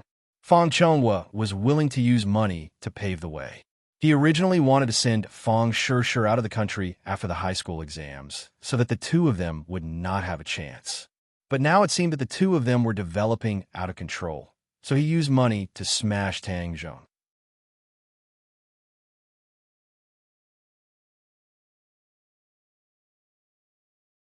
Chapter 109. Throwing money. This was a common tactic used by rich people, but they were all nouveau riche. Even though the Fang family had always boasted of their heritage, they were still unable to get rid of these vulgar tactics. Fang Chonghua and Shi Mengqin both looked at Tang Zheng. 1 million was not a small sum to normal people, not to mention Tang Zheng's family, so they firmly believed that Tang Zheng would accept it. In the past, they did not think of using money to throw down Tang Zheng, because they felt that Tang Zheng was not worth the effort. This time, they found that the situation was already very serious, so they chose this safe method. Tang Zheng indifferently glanced at it, but did not reach out to take it. Instead, he put his hand into his pocket and took out an envelope and said, This is the medical fees that you paid for me. I'm returning it to you. Fang Chonghua and Shi Mengqin looked at each other, unable to hide their surprise. What was going on? They were throwing money at him, so why was he giving the money instead? Fang Chonghua's face gradually became serious. He already understood Tang Zheng's attitude from his actions, but he still did not give up and advised, Tang Zheng, your family is not rich. Accepting this 1 million will be good for you, so you don't need to force yourself. Being young and full of vigor is a good thing, but you also need to know your limits. Today, I specially invited you here to let you and Shishir have one last meal and then go your separate ways. Tang Zheng's expression did not change as he pushed the envelope in front of the other party and said, You have spent so much effort, but I will have to disappoint you. I've already said that I will not leave Shishir, so your efforts are futile. Tang Zheng, don't be so shameless. You don't know what's good for you. Be careful that we don't give you this 1 million and let you continue to be a pauper. Shi Mengqin finally could not help but slap the table and arrogantly scolded. You should keep it for yourself. You could buy a few more Branda bags. If you want to break us up, you really can't do it. Since the other party went straight to the point, Tang Zheng did not feign civility and directly stood up to leave. The couple looked at Tang Zheng in shock. They did not think that he would be so resolute and not even put 1 million in his eyes. Tang Zheng, do you think 1 million is too little? Fang Chonghua asked. I don't have much money, but I don't need your money. Tang Zheng walked towards the door without looking back. Fine, Tang Zheng, you better remember this. I won't give you this 1 million, but you better not regret it. You are just a small character without any power or influence. I don't believe I can't deal with you. Shi Mengqin stood up and threatened with an ashen face. Tang Zheng turned a deaf ear and opened the door, only to find that Fang Shishir had just walked to the door. Fang Shishir looked at him in surprise and said, You're here. Why? Are you going out to pick me up? Before he could say anything, Fang Shishir had already pulled him back into the private room. Dad, Mom, have you ordered? I'm a little hungry. Tang Zheng originally wanted to leave, but Fang Shishir came. He could not leave and was pulled back to his seat. Okay, I'll immediately order. You sit for a while first. Fang Chonghua calmly said, as if nothing had happened. Shi Mengqin's shrewdness was clearly much worse, as she coldly snorted and said, I'm going to the restroom. She glared at Tang Zheng and left the private room. Tang Zheng acted as if he did not see anything as he whispered with Fang Shishir. Fang Shishir inquired about his well-being, asked him how his body was, and also talked about the latest news in school. Her face was brimming with smiles from beginning to end. Fang Chonghua glanced at it, and his eyelids jumped as he lightly wrinkled his eyebrows. What is this envelope? Fang Shishir suddenly asked. My medical fees. Tang Zheng said. Medical fees? Fang Shishir immediately understood what was going on. Her expression changed as she solemnly said, Tang Zheng, take it back. You were injured because of me, so the medical fees should be paid by our family. Without any explanation, she stuffed the envelope into Tang Zheng's pocket. Right, little Tang, you should take it back. We don't lack this bit of money. Fang Chonghua also said. Tang Zheng once again placed the envelope on the table. I am a person of principle. I am hospitalized myself, so I must pay for it. Tang Zheng, is there a need for the two of us to draw such a clear line? Fang Shi rebuked as she glared at him. These words caused Fang Chonghua's heart to tremble as he felt that this matter was becoming more and more thorny. However, it was also urgent that the two of them be separated. Otherwise, this matter would truly be irreversible. The envelope was stuffed back in. Just at this moment, there was a pong sound as the private room's door was suddenly pushed open and a scream rang out. Let go of me, you bunch of trash. You must have eaten the guts of a leopard to dare make a move against me. I will definitely let you all die a horrible death. This voice could not be any more familiar as several people turned their heads to look. They saw Shi Mengqin in a sorry state being grabbed by the hair as she stumbled in. Fang Chonghua immediately stood up as he solemnly looked at the few fierce-looking youths. Let go! Fang Chonghua angrily roared. The few youths completely ignored his roar as they fiercely grabbed Shi Mengqin's hair and asked, Are you guys together? Shi Mengqin felt pain as she cried out. It hurts so much. Hurry and let go of me. Who are you people? Hurry and let go of my wife, or I will call the police. Fang Chonghua arrogantly said. Call the police? We are so scared. Then call the police. We will stand here and wait for the police to come, so we can have a good talk. The youths were clearly not afraid of the police, as they carelessly urged him. Fang Chonghua was shocked, as from the other side's clothes and tone, he could tell that they were not high-level people and were probably from the underworld. If it was a normal person, Fang Chonghua would have a way to deal with them. However, these underworld people were vicious and merciless and did not act according to common sense. Fang Chonghua had always despised them, but he would always keep a respectful distance and not dare to provoke them. This time, he actually bumped into the muzzle of a gun. For a moment, he was at a loss as to what to do, as he did not know how his wife got into a conflict with this group of people. Let go of my mom. Fang Shi was stunned for a moment before she also stood up and angrily glared at them. If you have something to say, then say it properly. Is there a need to make a move? Making a move is against the law. Yo, there's also a little beauty here. The few people's attention was immediately attracted by Fang Shi. Is this your mom? No matter how I look at her, she doesn't look like her at all. You are much prettier than her. Fang Shi was so angry that her face turned red as she said, Hurry and let her go. Let her go? It's not that easy. She bumped into people, and not only did she not apologize, she was also full of filthy words. If we don't teach her a lesson, then wouldn't we be teaching a beauty like you a bad thing? The young man said with an evil smile. Fang Chonghua walked in front of the other party and retorted, I think you guys are the ones causing trouble. Right, Chonghua, they're the blind dogs. They bumped into me and even hit me. Shi Mengqin shrieked with disheveled hair. Yo, your ability to invert black and white is really amazing. It was clearly you who bumped into us, and your mouth is full of shit, yet you still dare to say that we hit you. I originally did not like hitting women, but since you said I hit you then, I will fulfill your wish. Pa! A resounding slap fiercely landed on Shi Mengqin's face. Shi Mengqin was clearly stunned and even forgot to scream. However, in the next second, her scream was so loud that it seemed as if it could lift the roof. You really dare to hit me. This is overturning the heavens. Chonghua, hurry and teach them a lesson. Teach them a lesson. They actually dared to hit me. Her voice was filled with anger and disbelief. Hi, hey, is this woman stupid?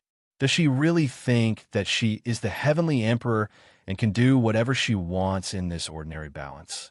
Why doesn't she take a piss and look at herself? Hung. The others all mocked. Fang Chonghua's face was ashen. His wife was hit in front of him, and that slap was like a slap to his face. It was burning hot, and he was completely enraged. Relying on his tall stature, he punched out and loudly roared, Let go!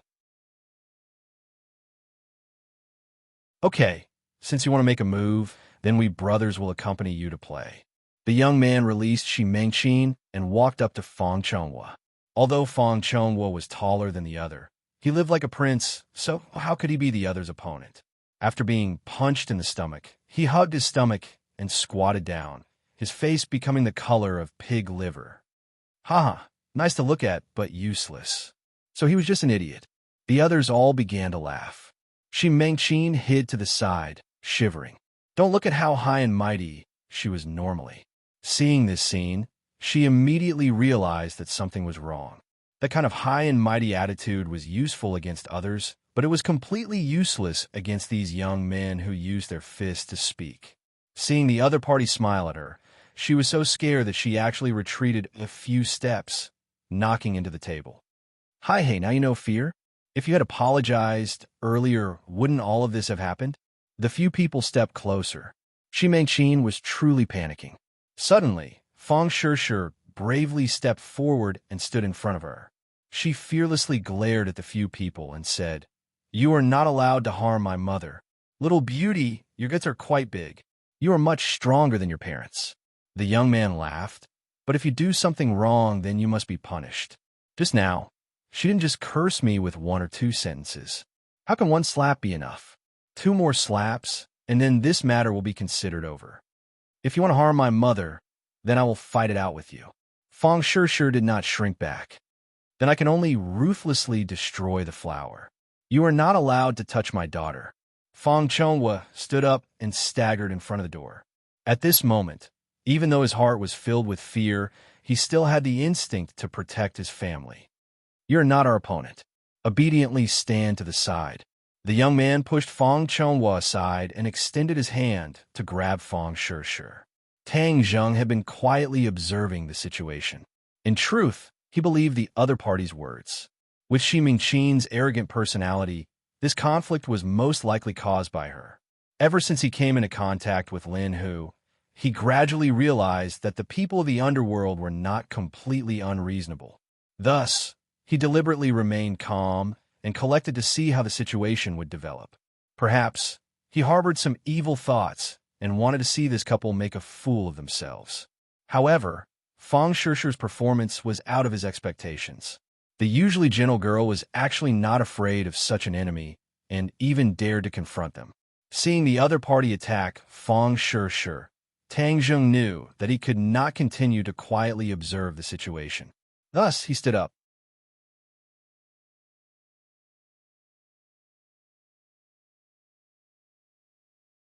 Chapter 110.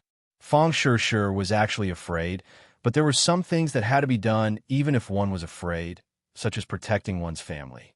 Seeing the other's large hand grab at her, she subconsciously wanted to scream, but discovered that a hand had reached out from behind her. Her heart trembled. That's right, she had Tang Zheng to protect her. So what was there to be afraid of? Immediately, her heart calmed down, like a person in the middle of a storm who had grabbed onto a life-saving straw. There was no fear, but instead a faint expectation. The young man originally thought that he would be able to catch her, but discovered that his hand was grabbed by another hand. That hand was like a pair of iron pincers, making him unable to move. He looked up and discovered a young face. This face was somewhat familiar, but he did not know where he had seen it before. "Who are you?" Those who mingled in the underworld also had a bit of eyesight.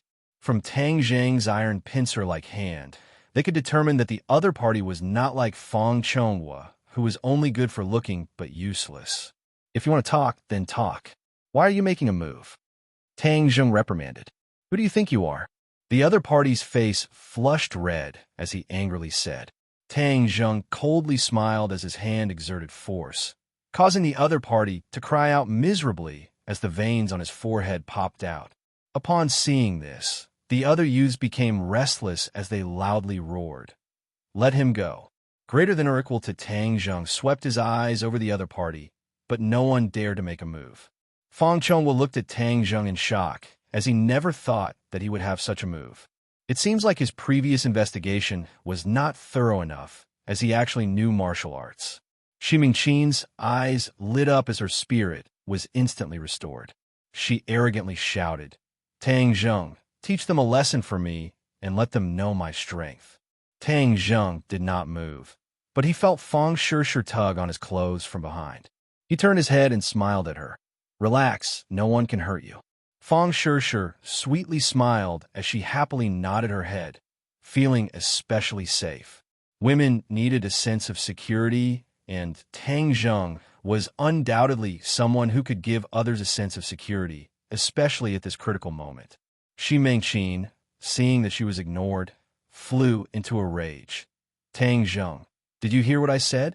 Teach this group of trash a lesson for me. Tang Zheng looked at her indifferently and let go of her hand. That person took a few deep breaths and hurriedly took a few steps back and asked in horror, "Who are you? Who are you people?" Tang Zheng asked. One of the young men stared fixedly at Tang Zheng. Suddenly, a look of disbelief appeared in his eyes.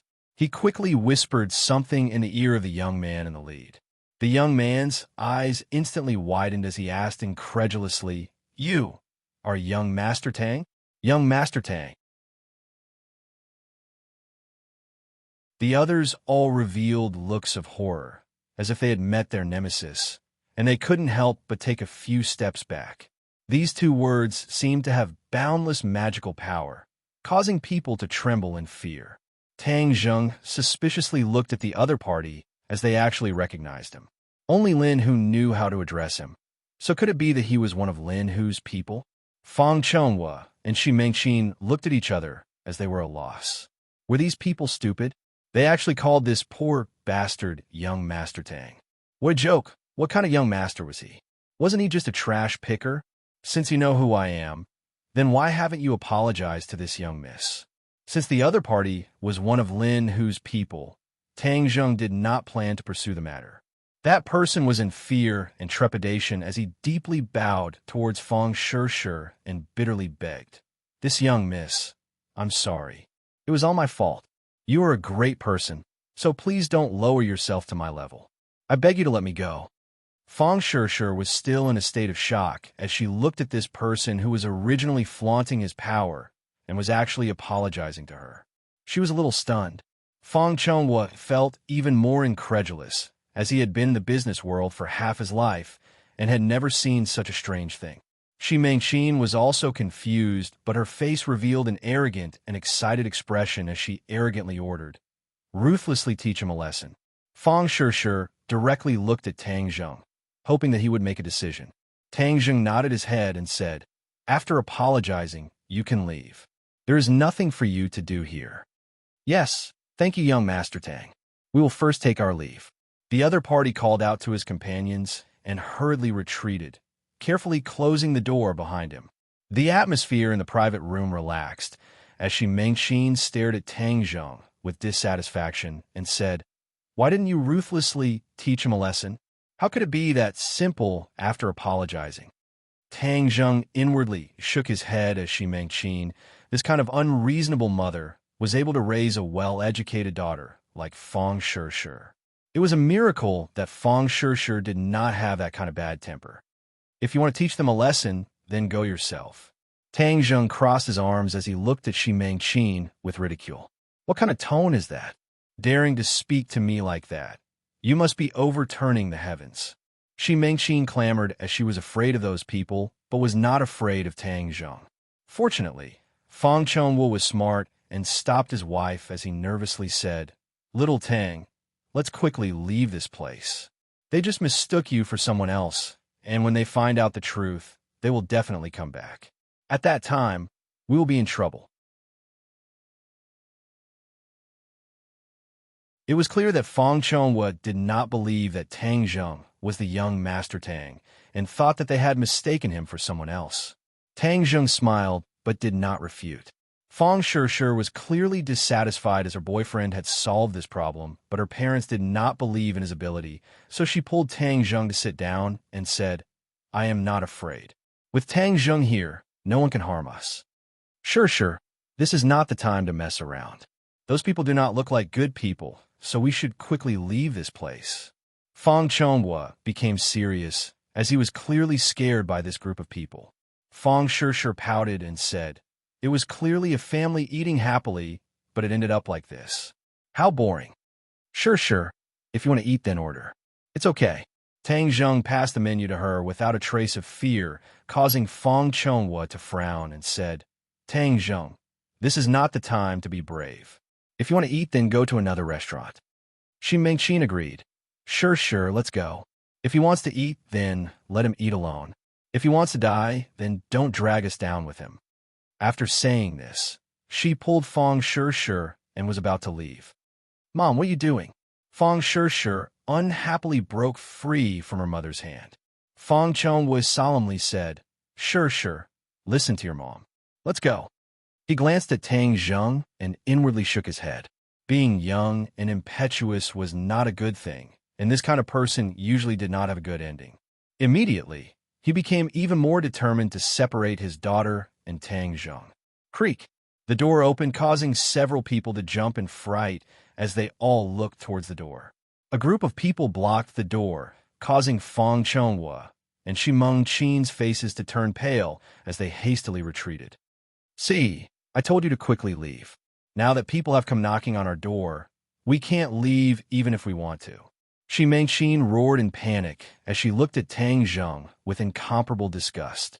Fong Chonghua's face was also ugly. Fong Sure looked at Tang Zheng with concern only to see him calmly sitting on the fishing platform without any reaction. A person who looked like a leader swaggered in, and Xi Mengqin pointed at Tang Zheng and shouted, It's him. All of this was caused by him. He was the one who pretended to be someone else and has nothing to do with us. Mom, how can you be like this? Fong Sure said with a belly full of anger. Fong Chonghua did not stop her as his heart was apprehensive. From the leader's aura, he could see that he was not an ordinary person. This was especially true for the fierce aura around him, which caused his heart to tremble in fear. Tang Zheng stood up without the slightest trace of fear on his face as he walked towards the other party. The others looked at him in shock, while Fong Sure pulled on him with concern written all over her face. Tang Zheng patted her hand to make her feel at ease before walking towards the newcomer. A clear and bright laugh suddenly sounded. Young Master Tang, it really is you. I heard from my little brother that they had mistaken you for someone else. The newcomer was an old acquaintance, Lin Hu. When he heard his little brother say that he had provoked Tang Zheng, he jumped in fright and hurried over. Tang Zheng nodded his head and said, It was just a small misunderstanding. Lin Hu's heart relaxed. Since Tang Zheng said that it was a small misunderstanding, then this matter was not that serious. Of course, he could not appear relaxed as he turned his head to look at his little brother and fiercely said, Scram out here. The young man from before stood up in fear and with a put-on sound, knelt down in front of Tang Zheng. He laid his head on the ground and trembled. The others all looked at Tang Zheng with the same expression. All in all, it was fear. Fong Chonghua and Xi Mengqin were dumbstruck. If they thought that the other party had mistaken him for someone else, but now that the boss had arrived, how could the boss have mistaken him for someone else? The answer was obviously no, but this did not make sense. The poor bastard in their eyes was actually revered by this group of people. They felt that their worldview was about to collapse. Xi Mengqin licked her lips and looked at her husband. She did not know what to say. Fong Chonghua's mouth was dry and his throat moved. In the end, he did not say anything. On the contrary, Fong Shure's face was filled with excitement as her large eyes glowed. Tang Zheng's image in her heart instantly became even greater. This is Boss Fan's head, Saber's eye. He is currently working for me. This time, I specially invited all my little brothers to eat together to consolidate their hearts. I never thought that he would actually provoke you. Lin Hu said with a complicated feeling. After he took over Boss Fan's territory, the majority of Boss Fan's little brothers had pledged allegiance to him. This time, he specially invited his little brothers to eat together in order to win their hearts and make them sincerely pledge allegiance to him. He never thought that Saber's eye would actually provoke Tang Zheng, causing him to not know what to do. Saber's eye and the others had all participated in the forest battle. However, Tang Zheng came quickly and left quickly. Although he left a deep impression on others, not many people remembered his appearance. There was a clever person who remembered him, which was why he spoke out to remind Saber's Eye. Young Master Tang. This name was too resounding among this group of people. That battle was won by Tang Zheng, and Boss Fan was even crippled by Tang Zheng. How could they provoke such a fierce person? Moreover, the new boss and Tang Zheng's relationship was not shallow. To provoke the boss's friend right after pledging allegiance to the new boss was simply seeking death. Young Master Tang, I beg you to let me go. I will never dare to do this again. In the future, I will be your cow or horse to repay you. Saber Zai's heart was like dead ashes as he begged in fear.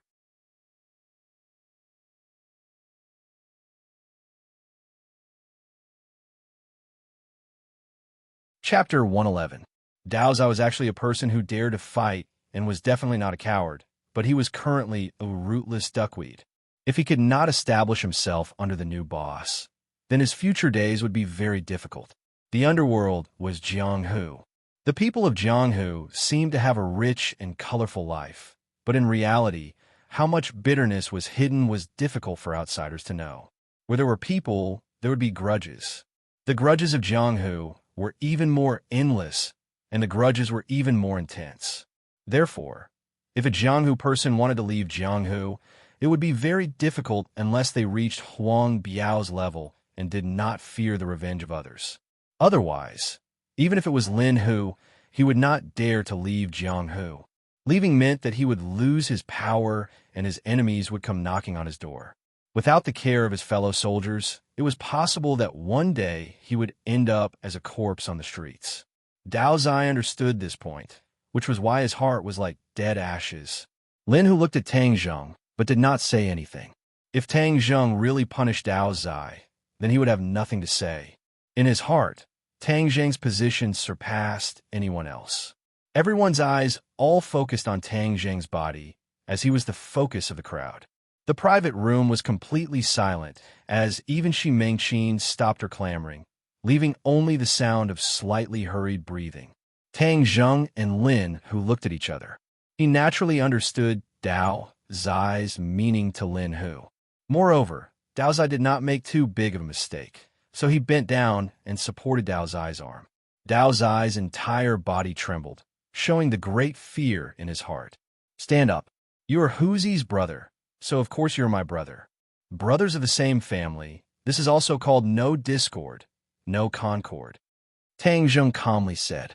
In Dao Zai's ears, this voice was like the sound of nature. No voice in the world was more pleasant than this voice. He was especially excited as he timidly looked at Tang Zheng. Discovering that the other was not lying, he hurriedly said, Young Master Tang is magnanimous. In the future, Dao Zai will do anything for you without hesitation. That sonorous and powerful tone was not the least bit fake. Tang Zheng smiled and patted his shoulder, saying, Properly follow Huzi and your days will only get better and better. Yes, young Master Tang. Dao Zi nodded respectfully. Lin Hu smiled. After such a ruckus, he unexpectedly did not make Dao Zi and the others bitterly disappointed. Instead, he was able to rope them in. He felt that Tang Zheng was simply his lucky star, so he laughed heartily and said, Young Master Tang's breadth of mind is truly admirable. Everyone else, leave. Don't disturb young Master Tang's mood of eating. The younger brothers filed out and closed the door. Lin Hu pulled Tang Zheng and said, Are these young Master Tang's friends? Let me introduce myself first. My name is Lin Hu. I'm a rough man, and I'm trying to make a living in ordinary balance. Fong Chunghua quickly changed his expression and shook hands with Lin Hu, saying, This humble one is Fong Chung. Director Fong, nice to meet you. Lin Hu said warmly. Shi Mengqin wanted to say something, but hesitated. Fong Chunghua's eyes were sharp and his hands were quick as he hurriedly stopped his wife, afraid that she would say something that would offend the other party. Fong Chunghua had never heard of Lin Hu's name, but it was clear that the other party was not an ordinary person. It was best not to provoke him. What he was most puzzled about was the relationship between Tang Zheng and Lin Hu. It seemed that Lin Hu was very respectful towards him, but this did not make sense. Could it be that Tang Zheng was the son of some big-shot family and deliberately maintain a low profile? But what kind of big-shot family would pick up trash and live in a broken house? He had a stomach full of questions and was prepared to go home and properly ask his daughter about Tang Zheng's background. Fang Shishir was very happy as Tang Zheng had resolved this crisis, making her feel that she had face in front of her parents. In the future, there would be less resistance, so she pulled Tang Zheng and happily ordered the dishes. Fang Chonghua and Shi Mengqin became supporting characters and did not say a word. Lin, who would occasionally whisper a few words to Tang Zheng before raising his head to look at the Fang couple. His expression clearly changed. The two were shocked as they did not know what Tang Zheng said. They were deeply afraid that he would say bad things about them, but they did not dare to directly ask. Don't look at how Lin, who was respectful in front of Tang Zheng and did not put on any airs. That was because Tang Zheng was strong enough to make Lin, who accept him wholeheartedly. In front of others, Lin, whose aura was not weak. After all, he had been in Jianghu for tens of years, and his domineering aura could not be concealed. Every time Lin, who glanced at them, the two's hearts would suddenly jump. However, Lin, whose attitude towards Fang Shishir was clearly much better, as he was not stingy with his praises, causing her to beam with joy. In reality, Tang Zheng did not say bad things about the Fang couple and was only speaking the truth. Moreover, Lin, who was not an idiot, he could see that the two were clearly dissatisfied with Tang Zheng and could not help but snort disdainfully. He had seen many of these so-called successful people who thought that they could fly to the sky with just a little bit of money. In his eyes, they were not worth mentioning. As they spoke, a table full of dishes was served. Lin, who poured a cup of wine and said, "Young Master Tang, let me toast you. I'll drink it. You can drink as much as you want." The culture of the wine table was broad and profound. Just this simple sentence contained too many profound meanings. Fang Chonghua naturally understood the profound meaning behind it, and that was that Lin, who had lowered his status to a very low level. Tang Zheng also drank it in one gulp. Lin, who gave him face, so he naturally would return it. "Director Fang, let's drink."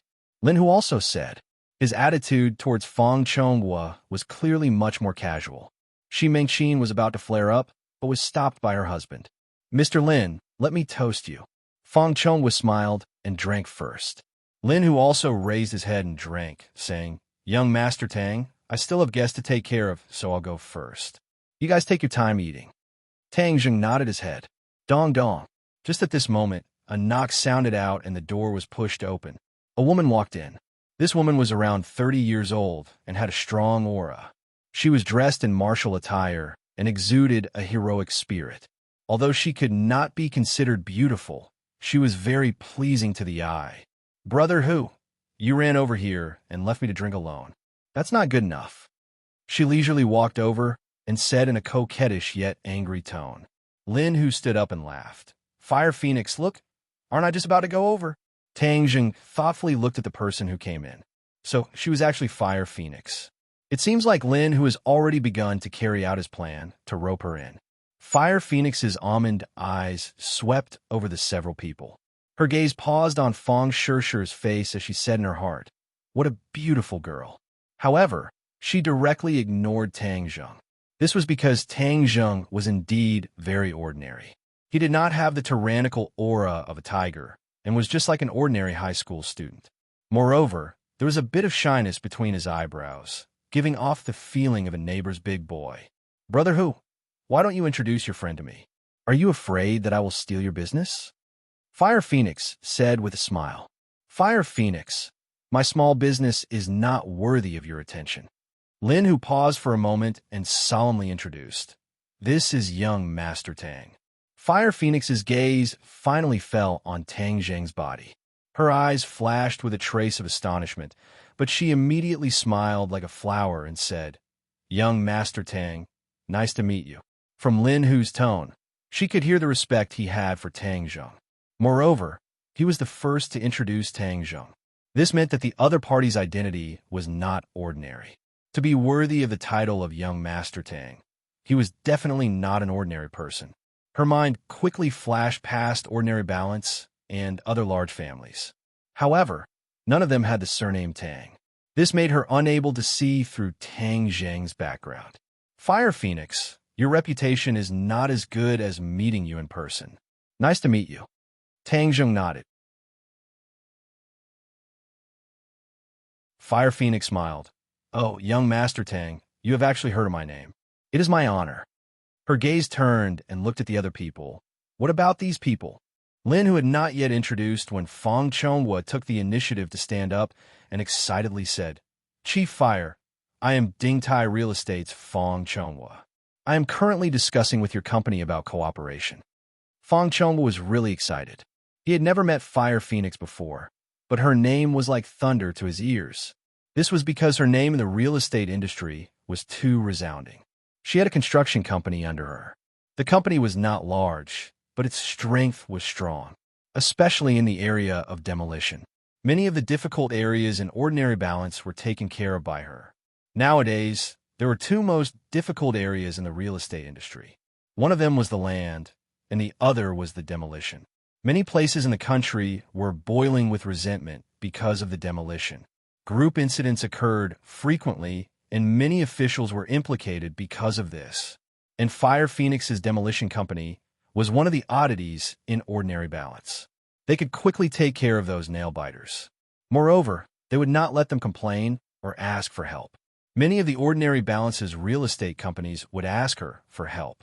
Thus, her position was very special. Fang Chonghua was jealous of the real estate boom. He had also set up a real estate company and painstakingly took over the land. But now, he was stuck in the demolition process, causing his work to stop. Seeing the money flowing out, his heart ached. He was so anxious that he was on fire. He tried to find Fire Phoenix through his connections, but to no avail. This was because Fire Phoenix was very busy. It could be said that she had a lot of big clients. Thus, she did not want to see a small client like him. He never thought that he would actually meet Fire Phoenix. And this was all thanks to Tang Zheng. This made him have mixed feelings, but he was more happy because his problem could be solved. Fire Phoenix nodded and said, Oh, so it's Chief Fang. Nice to meet you. If you had said earlier that you were Brother Hu's friend, then we would have cooperated a long time ago. Fire Phoenix's heart moved as she judged the other party's intention to find her. Naturally, since he was Lin Hu's friend, her attitude was a lot better. Fang Chonghua looked at Lin Hu with a complicated expression. He really could not guess what kind of person he was to have such a good relationship with Fire Phoenix. Fang Chonghua personally poured a cup of wine and said, Chief Fire, I am fortunate to meet you today. Let me give you a toast. As for the matter of cooperation, I will go to your company tomorrow to discuss it with you. He held the wine cup and wanted to pass it to Fire Phoenix. Fire Phoenix did not accept it, but looked at Lin Hu thoughtfully. From Lin Hu's attitude, she could see a lot of peculiarities. Lin Hu's attitude towards Fang Chonghua was cold, but he attached great importance to this young Master Tang. Fire Phoenix was a smart person, so how could she not understand the importance of this table? Thus, she smiled at Tang Zheng and said, Young Master Tang, I wonder if I have the honor to drink with you? What was called disparity? This was called disparity. Fang Chonghua took the initiative to propose a toast, but Fire Phoenix ignored him. However, she took the initiative to drink with Tang Zheng and even said that it was her honor. The difference was like heaven and earth.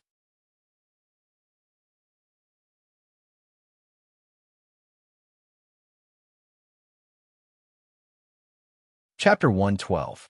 Fang Chonghua embarrassedly put down his wine cup and awkwardly looked at the crowd, as he never thought that his face would be swept away like this. Shi Mengqin finally could not bear it any longer, as she fiercely slapped the table and said, Tang Zheng, what is the meaning of this? Lin Hu's eyebrows immediately wrinkled as he coldly stared at Shi Mengqin. If not for Tang Zheng's gaze stopping him, he would have already flipped out. Fire Phoenix glanced at Fang Shi as if deep in thought. Her eyebrows blossomed into a smile as she said, Then you guys eat first. I'll be leaving first. She then nodded towards Tang Zheng and walked out. Huzi, you go accompany Fire Phoenix. Tang Zheng calmly said. Lin Hu stared at Shi Mengqin and said, "Young Master Tang, then I'll be leaving first.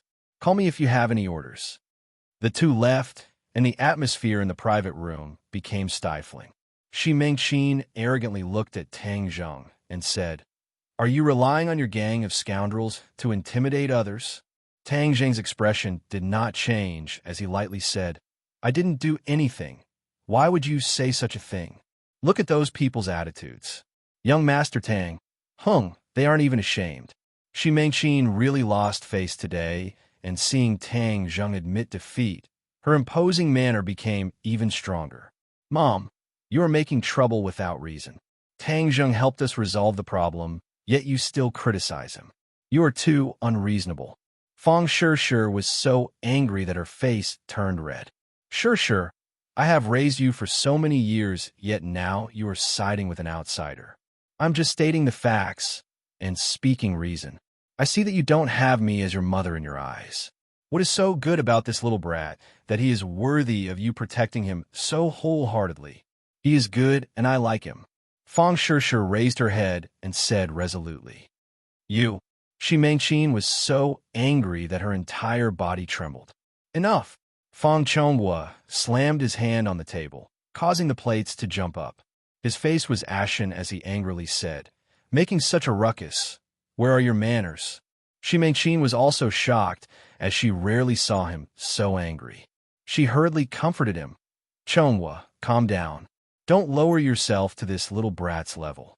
Fang Chonghua glared at her and said, "You're the one who made me angry. What was wrong with you just now? Why are you yelling at Tang Zheng?" Shi Mengqin was stupefied as she looked at her husband at a loss. She did not understand why her husband would say such a thing, as she was clearly protecting his face. Shi Mengqin was just a full-time housewife who wholeheartedly wanted to transform herself into a noble lady. She didn't care about Fang Chonghua's career at all, so of course, she wasn't aware of the crisis he was currently facing. Although Fang Chonghua's attitude towards Fire Phoenix made her a little surprised, but she was already filled with anger, and seeing her husband being humiliated, she couldn't help but explode. "Chonghua, I'm helping you. Help me? I think you're the one who's harming me." Fang Chonghua unhappily said, unable to accomplish anything, but good at spoiling things. He originally thought that with his relationship with Tang Zheng, he would be able to form a relationship with Fire Phoenix, but this was completely destroyed by Shi Mengqin. Fang Chonghua looked at Tang Zheng, not knowing what to say. He had just treated Tang Zheng, so how could he speak up for him? "Go home. Don't make a fool of yourself outside." Shi Mengqin looked at her husband in alarm and then looked at Tang Zheng, her eyes flashing with hatred. Tang Zheng acted as if he didn't see it. Seeing Fang Shishir's dejected expression, he advised, "Shishir, go home and rest first. Tomorrow is the monthly exam, so do your best." Fang Shishir hesitantly nodded her head. The few of them went to the counter and prepared to pay the bill, but they were told that the bill had already been paid by Mr. Lin. Fang Chonghua's expression was complicated as he looked at Tang Zheng, and the family disappeared into the night. Tang Zheng shook his head, as tonight's series of unforeseen events were out of his expectations. He didn't know what the other party would think of him, but this wasn't his main concern. In any case, he didn't have a good impression of them. "Young Master Tang," someone called out from behind him. Huazi, is something the matter?" "Brother who invites you over." Huazi respectfully invited. Tang Zheng nodded his head, indicating for him to lead the way. The two of them arrived at a private room, where Lin Hu and Fire Phoenix were sitting. "Young Master Tang, I'm sorry for disturbing your meal," Fire Phoenix said apologetically. Tang Zheng sat down, shook his head, and said, "This has nothing to do with you. They have long been dissatisfied with me." Young Master Tang is such an outstanding youth. If they aren't satisfied, then they really don't have good eyesight. Fire Phoenix stared at Tang Zheng. Just now, she had already asked Lin Hu about Tang Zheng's identity, but Lin Hu kept his secret, which made her even more curious. "You flatter me. I'm just a high school student, not some outstanding youth." Tang Zheng spoke the truth. He never bragged about his identity. "High school student?" Fire Phoenix's eyes widened in astonishment. She coquettishly glared at Lin Hu and said, "Brother who didn't reveal your situation at all. You really want to hide an outstanding youth like young Master Tang from me? You're too mean." Lin Hu hurriedly explained, "Fire Phoenix, you can't blame me for this. Young Master Tang's matters are best left to him. I don't dare to speak carelessly." "Oh, then I'm all ears." "Young Master Tang, you don't mind talking about your great achievements to broaden my horizons." Fire Phoenix's aura was very strong, but this series of words made her seem approachable. There was a strong sense of intimacy.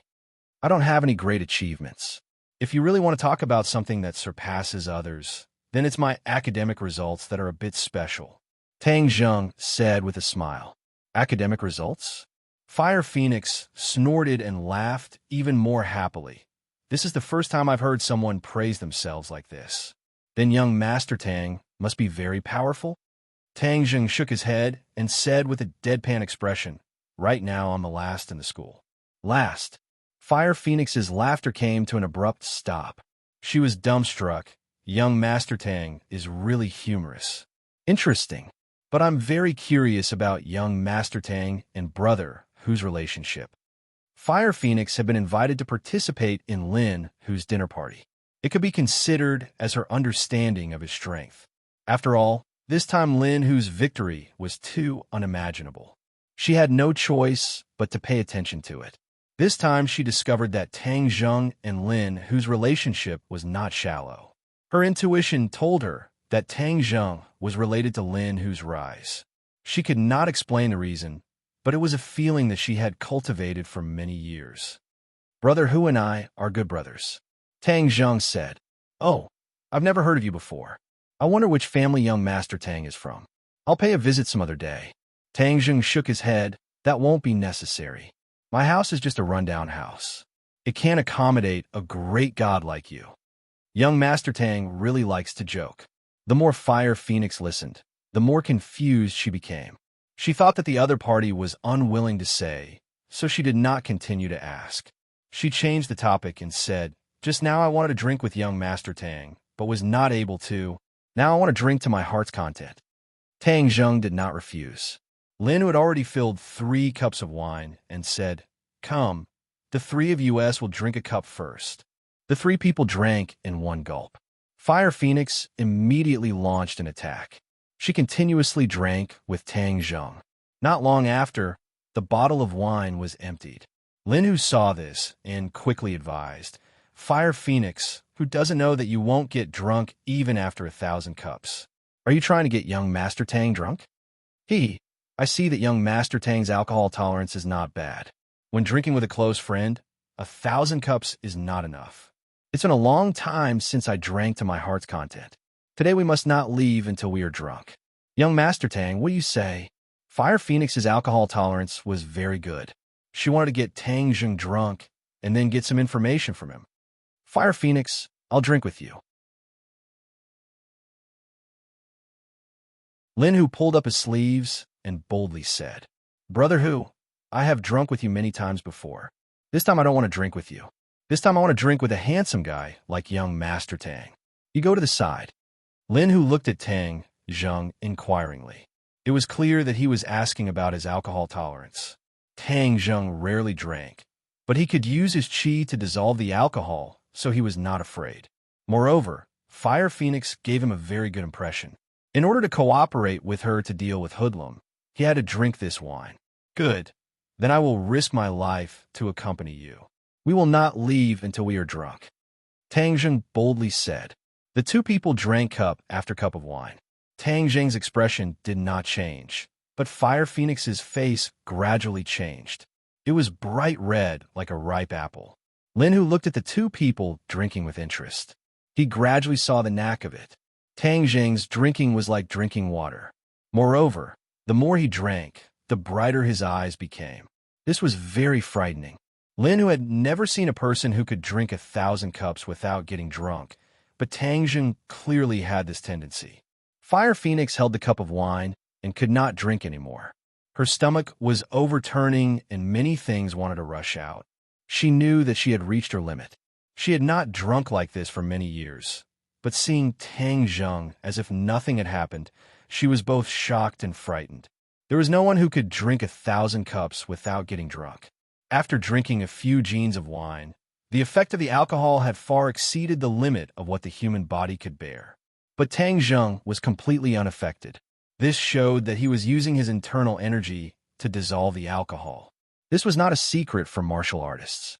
Fire Phoenix was also doing this, but after all, there was a time when one's internal energy was exhausted.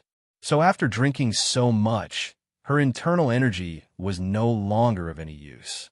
She was almost drunk. From this point, it showed that Tang Zheng's internal energy was much higher than hers.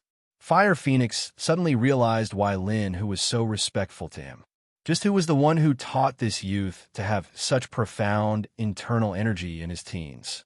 Fire Phoenix was a third-grade refining body. This showed that Tang Zheng was at least a fourth-grade refining body. This was even more powerful than Huang Xiang in the past. Fire Phoenix did not dare to continue thinking because her thoughts were gradually becoming chaotic. She could not drink anymore, or else she would be making a fool of herself. Young Master Tang is good. Fire Phoenix, humbly admit defeat. Fire Phoenix gave a thumbs up and praised. Tang Zheng smiled and put down the cup. He had his internal energy to dissolve the alcohol, which was much more powerful than a martial artist's internal energy. He really could drink 1,000 cups without getting drunk. It was just that his stomach was a little uncomfortable. After eating and drinking, Brother Hu, now we can talk about the purpose of your invitation. Fire Phoenix let out a long breath and used her internal energy to suppress the effects of the alcohol. She maintained the last trace of clarity in her mind and lightly said,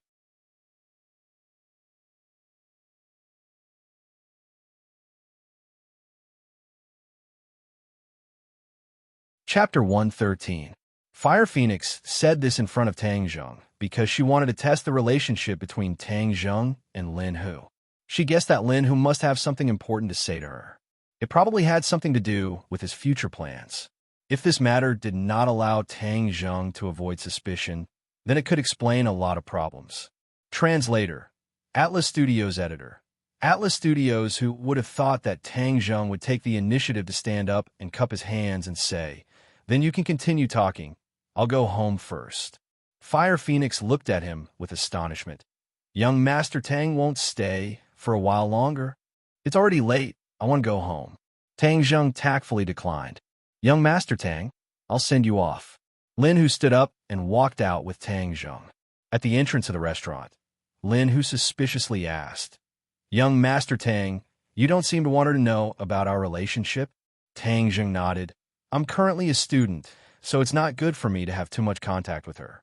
Moreover, I've already said very clearly that you can handle matters in the underworld by yourself. Only when needed will I make a move. I understand. I see that Fire Phoenix is very sincere, so this cooperation should be quite pleasant. Lin Hu speculated.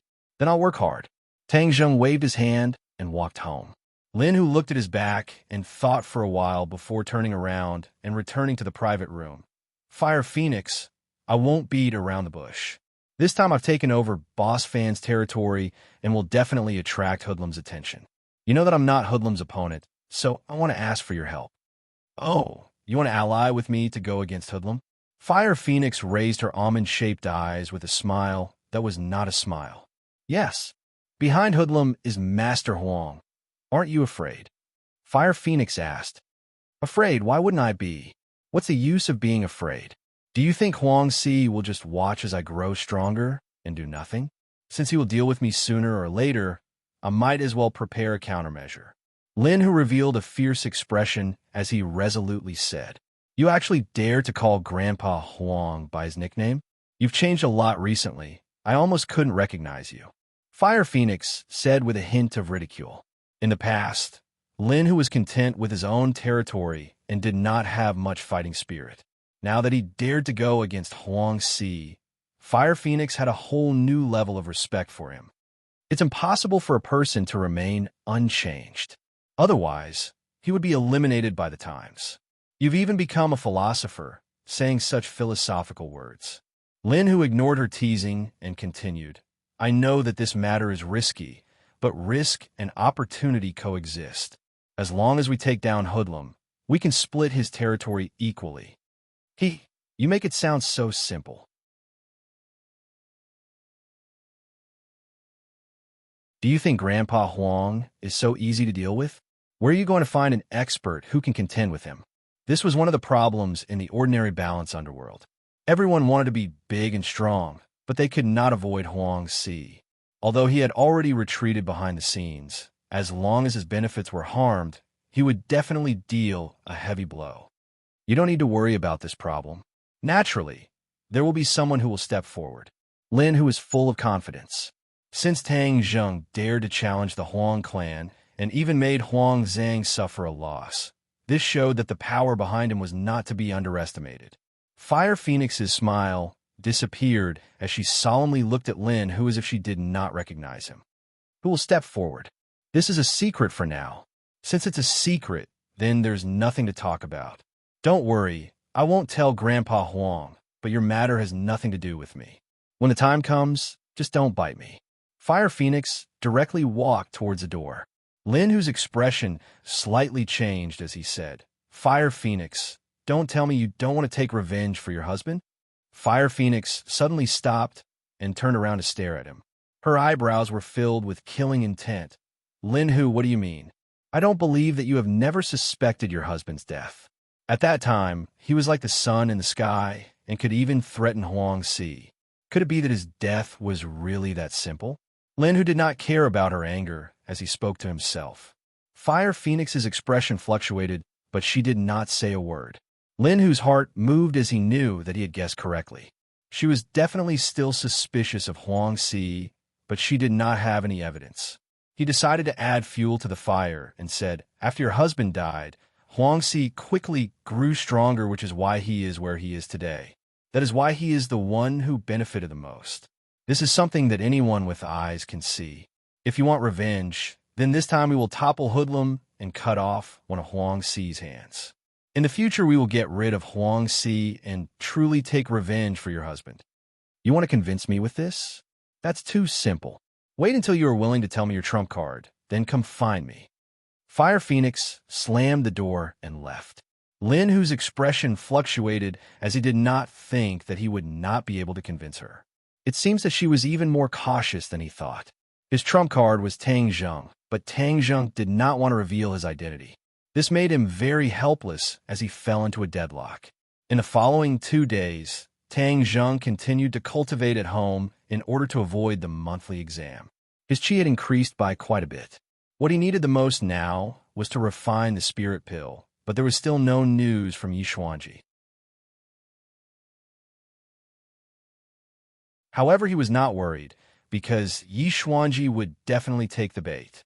As expected, Yi Tianlei personally drove the car to bring him to the Ye family. The way Yi Tianlei looked at Tang Zheng was different from before.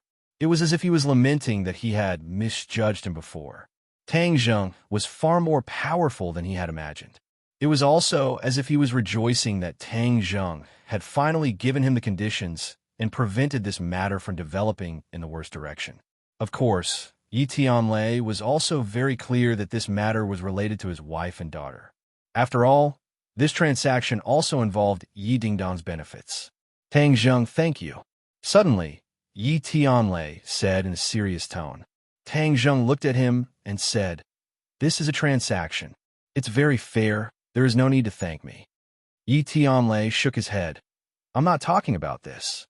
It's because you let Ding Dang get rid of her shackles. Of course, it was the shackles of the marriage contract. Yi Tianlei clearly remembered how angry Yi Xuanji was when he found out about Tang Zheng's conditions. He did not care about the 300-year-old ginseng, but because his family was involved and used this condition to threaten him. He had always had absolute control over his family, but the ordinary balance Ye family was not under his control for a long time and had already undergone subtle changes. He could no longer control this Ye family, but he had nowhere to vent his anger, so he could only swallow it. It's nothing. Moreover, this will make him very angry. I just don't want to see him happy. Tang Zheng said somewhat gloatingly. Yi Tianlei shook his head and smiled bitterly. This kid had a worse temper than he did in the past. He did not dare to treat the old man like this. In fact, although the old man's methods were indeed inappropriate, it was also for the benefit of the Ye family. Yi Tianlei explained. He did not want the conflict between the two sides to intensify. Tang Zheng waved his hand, indicating that he should stop talking. For me, the happiness of my family is more important than the illusory benefits of the family. I only know that he did not fulfill his responsibility as a grandfather, and that alone is enough. Yi Tianlei did not explain anymore.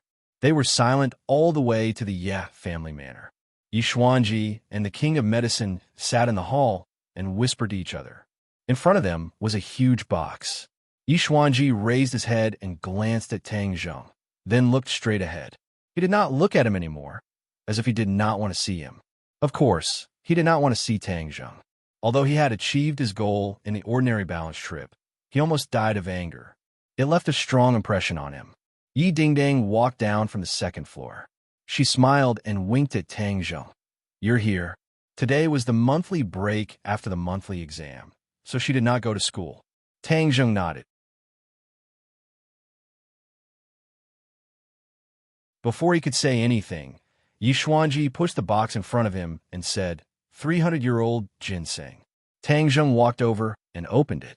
A ginseng that looked like a miniature version of a human was lying there quietly. Even its facial features had the appearance of a human. Is this 300-year-old ginseng? Tang Zheng asked Tian Chanzi. He could not tell, but Tian Chanzi could. Yes, this has already taken shape. In fact, it already has a bit of spirituality. If it cultivates for a few hundred years, it will be able to transform into a human. Could it be that ginseng can really become a spirit? Tang Zheng was very surprised. Tian Chanzi said with disdain, Of course, many things in the world can become spirits. Ginseng contains the spirituality of the world, so it is easier for it to become a spirit. However, ginseng does not have much self-protection ability. After becoming a spirit, it is easy to be caught and used as a material for others to refine pills. That's quite pitiful. Tang Zheng sighed. What's so pitiful about it? Treasures of heaven and earth, this is their fate. Tang Zheng closed the box and took out the bottle from his pocket and placed it on the table. Yi Xuanji's eyes were immediately attracted to the bottle. He firmly grasped it in his hand and let out a sigh of relief. He looked up at Tang Zheng and expressionlessly said, Why don't you check this ginseng? What if it is not 300-year-old? I have already checked it. To be exact, it is 310-year. Tang Zheng lightly said. Yi Xuanji revealed a suspicious expression. He only knew that this was indeed 300-year-old ginseng, but he did not know how old it was. This thing was not as easy to find as gold and silver. He spent a lot of effort and a lot of money to find it. The king of medicine could not help but raise his eyebrows and asked, Tang Zheng, how do you know this is 310-year ginseng? I can tell.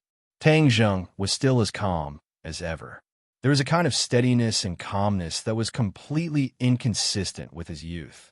The king of medicine smacked his lips and said, In the past, my teacher also taught me a method to determine the age of ginseng, but it was not as accurate as yours. I could only tell that it was between 350-year-old. I never thought that you would be able to determine its exact age with just a glance. Tang Zheng curled his lips. This was what Tian Chanzi told me, so of course I can determine it. This method of identification must have been taught to you by your teacher, right? The king of medicine somewhat enviously asked. Yes. Tang Zheng continued to push the responsibility to his non-existent teacher. Can you say for me to see? Don't worry, I will exchange it with other things. Tian Chanzi, how did you determine it? Tang Zheng could not help but be curious. It is to sense the spirit of the ginseng. When your cultivation is high enough, you will naturally be able to do it. This old guy is not good. Tian Chanzi said. Senior King of Medicine, this method is not suitable for you. Tang Zheng honestly said. The King of Medicine regretfully shook his head and did not speak.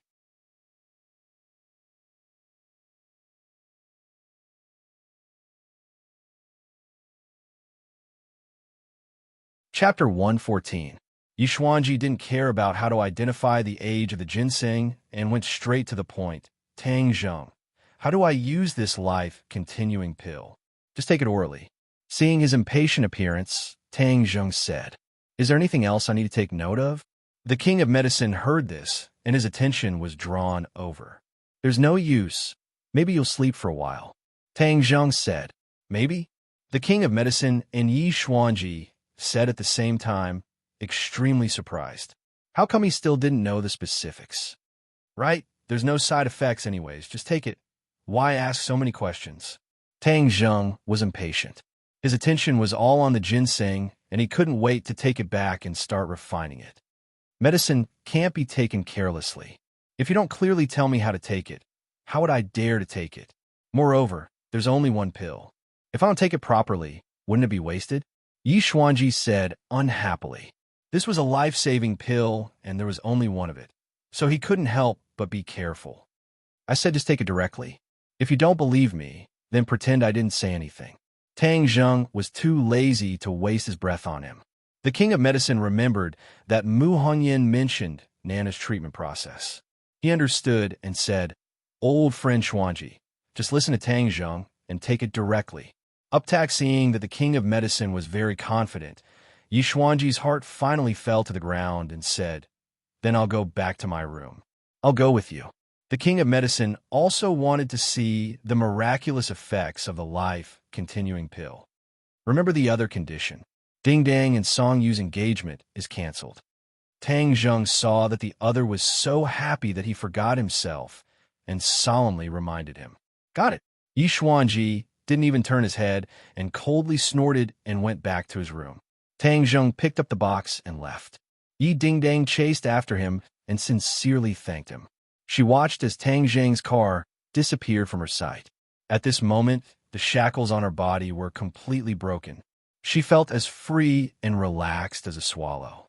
When Tang Zheng returned home, he impatiently closed the door and took out the 9 revolving pill furnace from under his bed.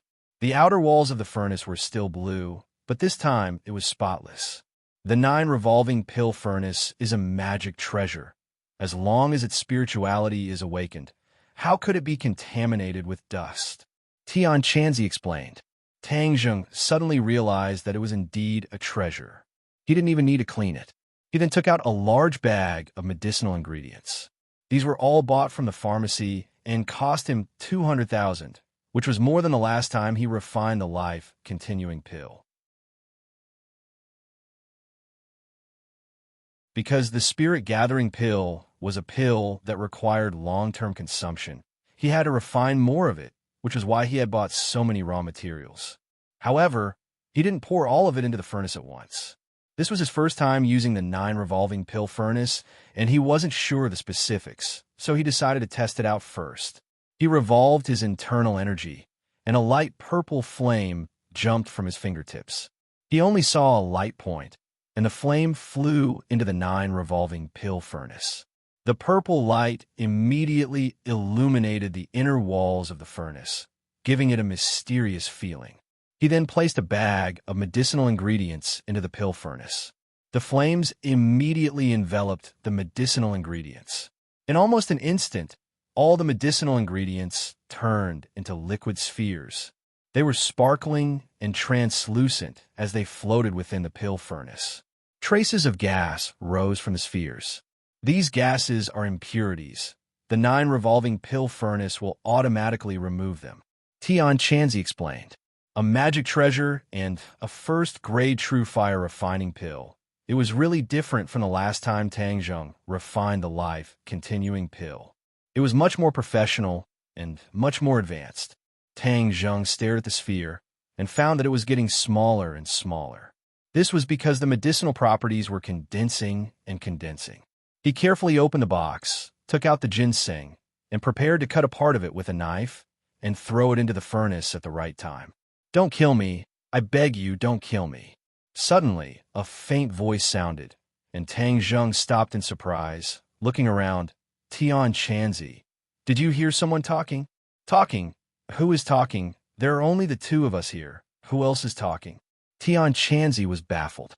Tang Zheng scratched his head, Could it be that he was hallucinating? He was just about to cut the ginseng when the voice sounded again, and this time it was even clearer. He dared to conclude that it was not a hallucination. "I beg you, don't kill me." This pleading voice was very faint, as if a person was speaking weakly, making people feel pity. "Who are you?" Tang Zheng asked in a frightened voice. Could it be that he saw a ghost? He was clearly the only person in this room. "Little brat, are you crazy? What kind of messy voice is this?" Tian Chanzi suspiciously said. "Shoo, quiet. Listen, there really is a voice," she is still saying. "Who are you? Quickly speak, otherwise I will not be polite." Tang Zheng clenched the fruit knife in his hand. "I am in your hand," the voice weakly said. "In my hand." Tang Zheng looked down. In his right hand was a fruit knife. In his left hand was a ginseng. It should not be a fruit knife. His eyes could not help but be attracted by the ginseng. Could it be that this ginseng has become a spirit?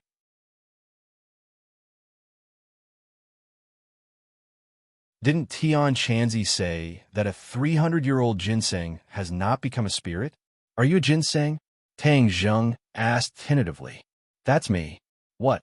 Tang Zheng opened his eyes wide. This ginseng has really become a spirit. Tian Chanzi also noticed the strangeness and hurriedly asked, "Little brat, what is going on? Are you talking to this ginseng?" "Yes, this ginseng has become a spirit.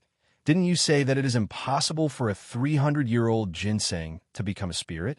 Tang Jing asked in a bad mood. This Tian Chanzi boasted so much. How could he drop the ball at such a crucial moment? Impossible. How can a 300-year-old ginseng become a spirit? I have seen many 300-year-old ginseng before, but I have never seen or heard of such a situation. Tian Chanzi flatly denied. "Hey, ginseng, then speak a bit louder. Let this old man also hear." "Well, don't kill me. Don't kill me." The voice became clearer. It was a girl's voice, and she was crying. Ginseng even knows how to cry. Tang Zheng felt that if he told others about it, they would think he was crazy, but now it was really crying, and crying very sadly. It gave people a kind of heart-wrenching feeling. "Did you hear it?" Tang Zheng asked. "I heard it." Tian Chanzi was silent for a moment, and then said in disbelief, "What the hell? A 300-year-old ginseng really became a spirit. How is that possible? Don't talk about whether it is possible. What should we do now is the most urgent matter." Tang Zheng urged. This was the first time he faced such a difficult problem. "Throw it into the alchemy furnace. Do you still need me to teach you this?" "But it has already become a spirit," Tian Chanzi indifferently said. "So what if it has become a spirit? A spirit can also be used in alchemy, and the effects are even better. Didn't I tell you, even those 600-700-year-old ginseng that took human form were caught and refined in alchemy pills. This one of yours only has a little bit of spirituality." Tang Zheng swallowed a mouthful of saliva. It had taken human form and was still being pulled into alchemy. It sounded like a living person was being thrown into an alchemy furnace. Just thinking about it made him feel cold all over. "It's almost time to add the catalyst. Are you still going to refine it or not?" Tian Chanzi urged. Tang Zheng was distraught. He was unable to decide what to do. He did not have the mental fortitude of Tian Chanzi. Listening to the pitiful, begging voice that lingered in his ears, he really could not do it. "There is no other way. There is no other way. Don't tell me you don't want the spirit-gathering pill." "Of course I want it. I mean the middle way. We can both refine the spirit-gathering pill and protect this ginseng." Really troublesome.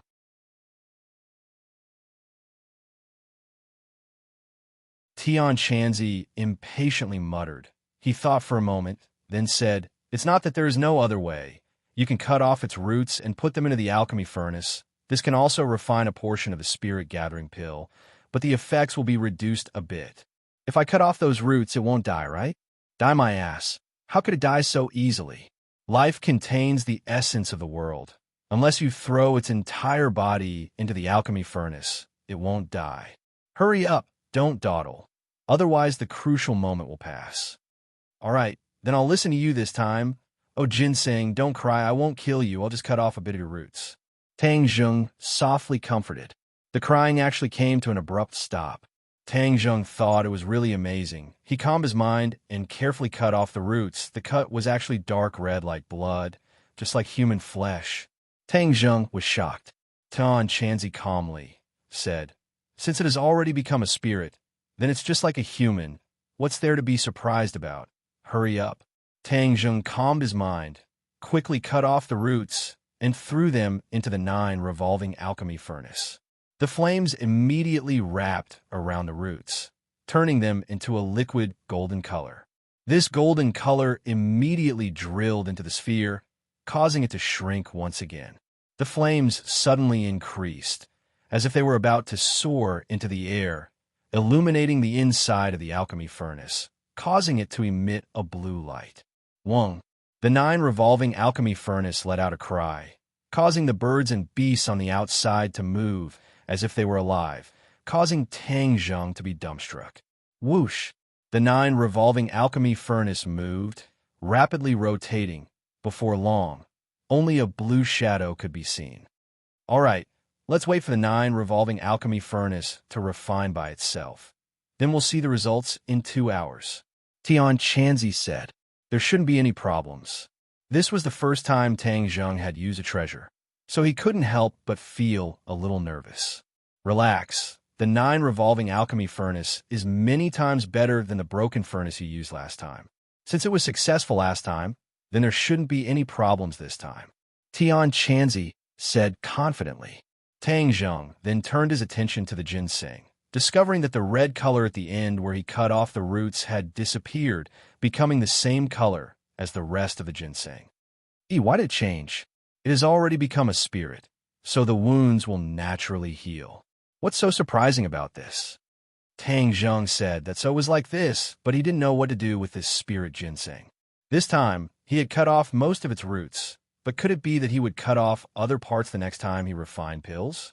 Tang Zheng couldn't bear to do it. What should I do now? Tang Zheng could only ask Tian Chanzi for advice. You really don't want to refine it.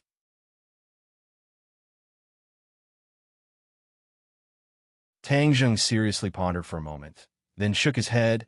I don't want to, but it would be best if I could refine pills while also preserving its life. You really are overflowing with love. Then let me think of a way to get the best of both worlds.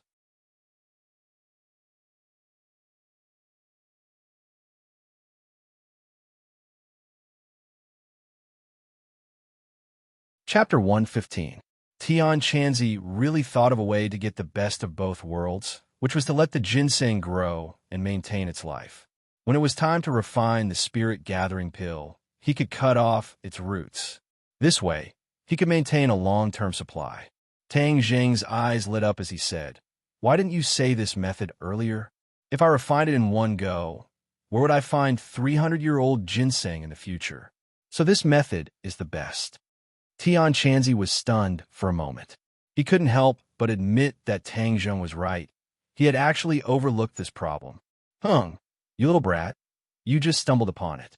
Right now, we should first figure out what is going on with this ginseng. I still don't believe that 300 years old ginseng can become a spirit. Something must have happened. Tian Chanzi said. Tang Zheng curled his lips. Seeing is believing.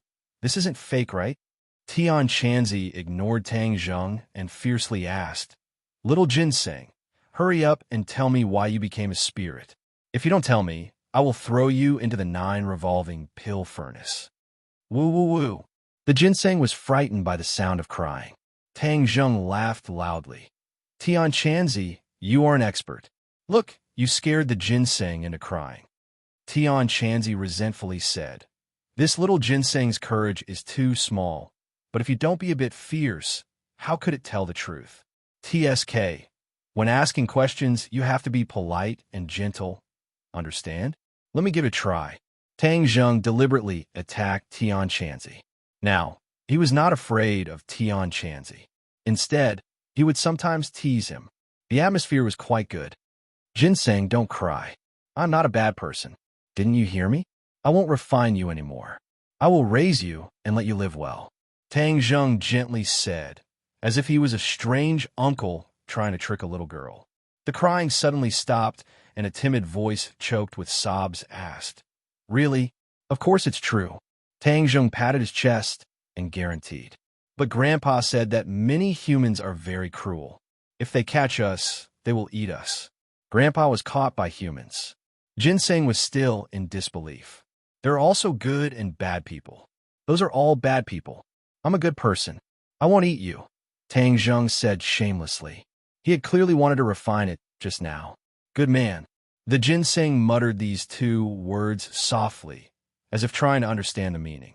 She said, Grandpa seemed to have said that there are good people.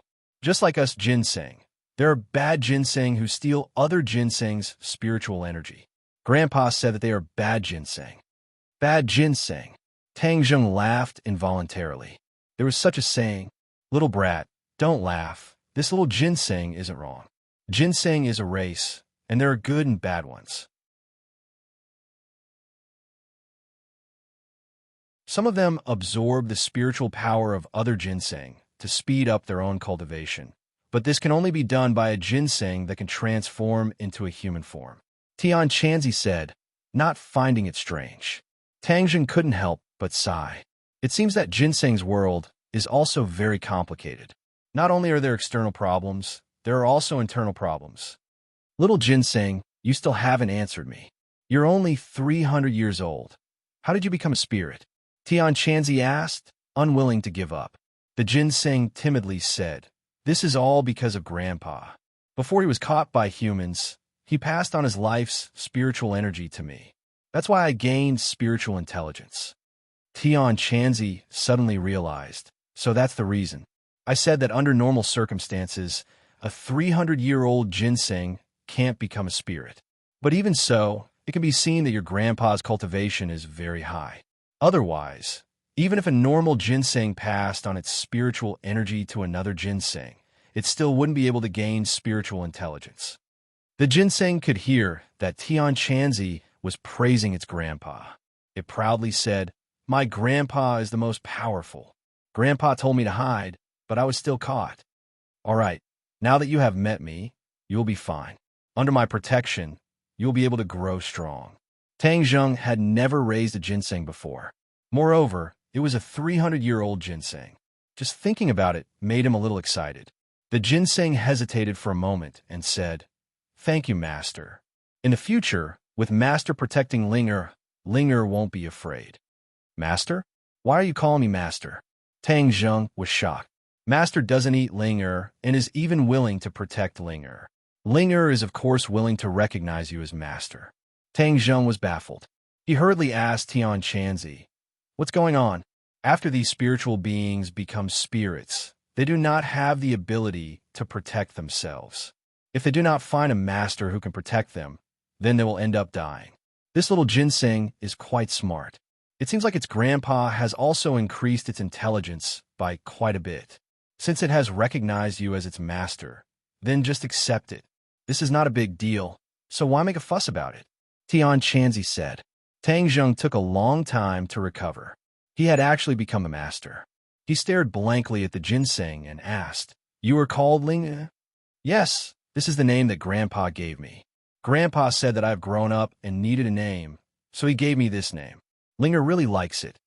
Linger's voice was clear and crisp. It was indeed very likable. All right, since you have recognized me as your master, then I will protect you in the future. But let me say this first. In the future, I will still need to refine spirit gathering pills. I will also need your roots. You won't mind, right? Tang Zheng asked a little embarrassedly. The ginseng had already recognized him as its master, but he still had to use a knife to cut it. It was a little cruel. Unexpectedly, Linger said indifferently, it's just a few roots. Master can use them as he pleases. Moreover, since Linger has recognized Master, then no matter how Master treats Linger, Linger will not have any complaints. Who? Tang Zheng let out a sigh of relief. It was good that she did not have any complaints. Tian Chanzi looked at him with disdain and said, look at your useless appearance. It's just a little ginseng. Is there a need to be like this? Even when I subdued my flame dragon beast, I was not like you. Flame dragon beast? Tang Zheng opened his eyes wide with interest. This was the first time he had heard of this kind of beast. It's a type of demonic beast.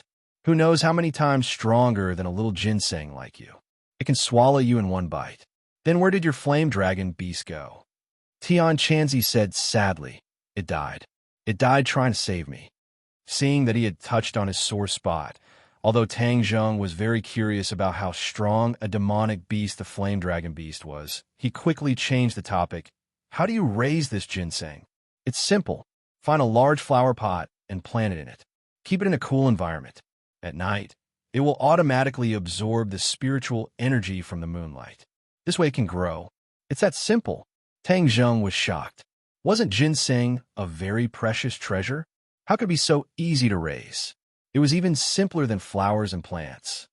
That's an ordinary ginseng. This little ginseng has spiritual intelligence, so it's not an ordinary ginseng. The most important thing for it is to absorb the spiritual energy of heaven and earth. Everything else is not important. Then I'll quickly find a flower pot and plant it. Tang Zheng said, Don't be in such a hurry. I haven't finished speaking. Do you want to raise ginseng in this shabby house? So what if it's a shabby house? This is my home. Tang Zheng said snappily. I don't mean to make fun of you. It's just that the environment here is not suitable for ginseng. You see, your house doesn't even have a big window. Where can the moonlight shine? So you have to change your house. Change my house. Tang Zheng had lived here for 18 years and never felt that there was any problem. So even if he had a few 100,000 yuan, he had never thought of changing his house. However, Tian Chanzi reminded him that now that he had a few 100,000 yuan, he did not need his grandfather to pick up junk every day. His grandfather was old and worked too hard. Now he should be enjoying life. This is an urgent matter. Moreover, your house has a treasure like the 9 revolving alchemy furnace. Aren't you afraid of being robbed? Tian Chanzi reminded. Robbed? Tang Zheng looked around. It really could be considered a house with 4 bare walls. He could not help but laugh. Do you think there will be a stupid thief who will visit my house? Tian Chanzi was speechless. Indeed, there is no stupid thief who would visit this place. It's better to be safe than sorry. Haven't you heard of the phrase, prepare for a rainy day? Moreover, if you lose these 2 treasures, you won't even have a place to cry. I forgot one thing. The little ginseng reminded me. It seems that I haven't done this for so many years that I almost forgot. Since you have these 2 treasures, you should go through the master recognition ceremony. Didn't the Linger already recognize me as its master? Tang Zheng said, puzzled. That is only a verbal acknowledgement. There is still a ceremony. You have to cut your finger and drip a drop of blood on the little ginseng. That is the true master recognition ceremony.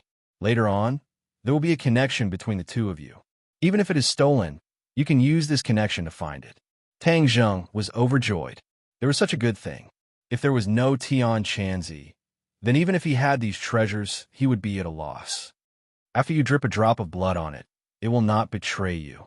It will be your servant for life. In addition, when you drip a drop of blood, recite this incantation and it will naturally succeed. There is an incantation, of course. Otherwise, do you think that if a mortal accidentally drips a drop of blood on these treasures, they will recognize him as their master? How can there be such a good thing? Tang Zheng carefully thought about it. It was true. These treasures have been passed around for so many years. If one was not careful, then wouldn't it be possible for them to be stained with blood? Tang Zheng used a fruit knife to cut his finger. Dark red blood flowed out. At the same time, he recited an incantation. The qi in his body poured into the drop of blood. The drop of blood fell on top of the ginseng. It was as if the blood had come alive. It quickly spread on the surface of the ginseng and seeped into the insides. It completely disappeared without a trace, as if it had never appeared. Tang Zheng's eyes widened as he looked at this scene in amazement. Master, thank you. Linger's voice sounded in his mind. In the future, when you communicate with it, you don't need to speak. Just like with me, you can think directly in your mind. It will naturally respond. Tian Chanzi said. Tang Zheng nodded. This was a lot more convenient. I still need to drip a drop of blood on the 9 revolving pill furnace to recognize it as its master. Of course, Tang Zheng turned his gaze to the 9 revolving pill furnace. The furnace's rotation had already slowed down. The refining of the spirit pills was about to be completed. He became excited. How many spirit pills would he be able to refine this time? You're tuning in to the Romance Rendezvous YouTube channel. We're so grateful for your support, and don't forget to subscribe to join us on this incredible journey through captivating stories. Your generosity through donations truly makes a world of difference, as it's the primary source of revenue that allows me to expand and enhance this channel for you. Thank you from the bottom of my heart for being a part of this adventure.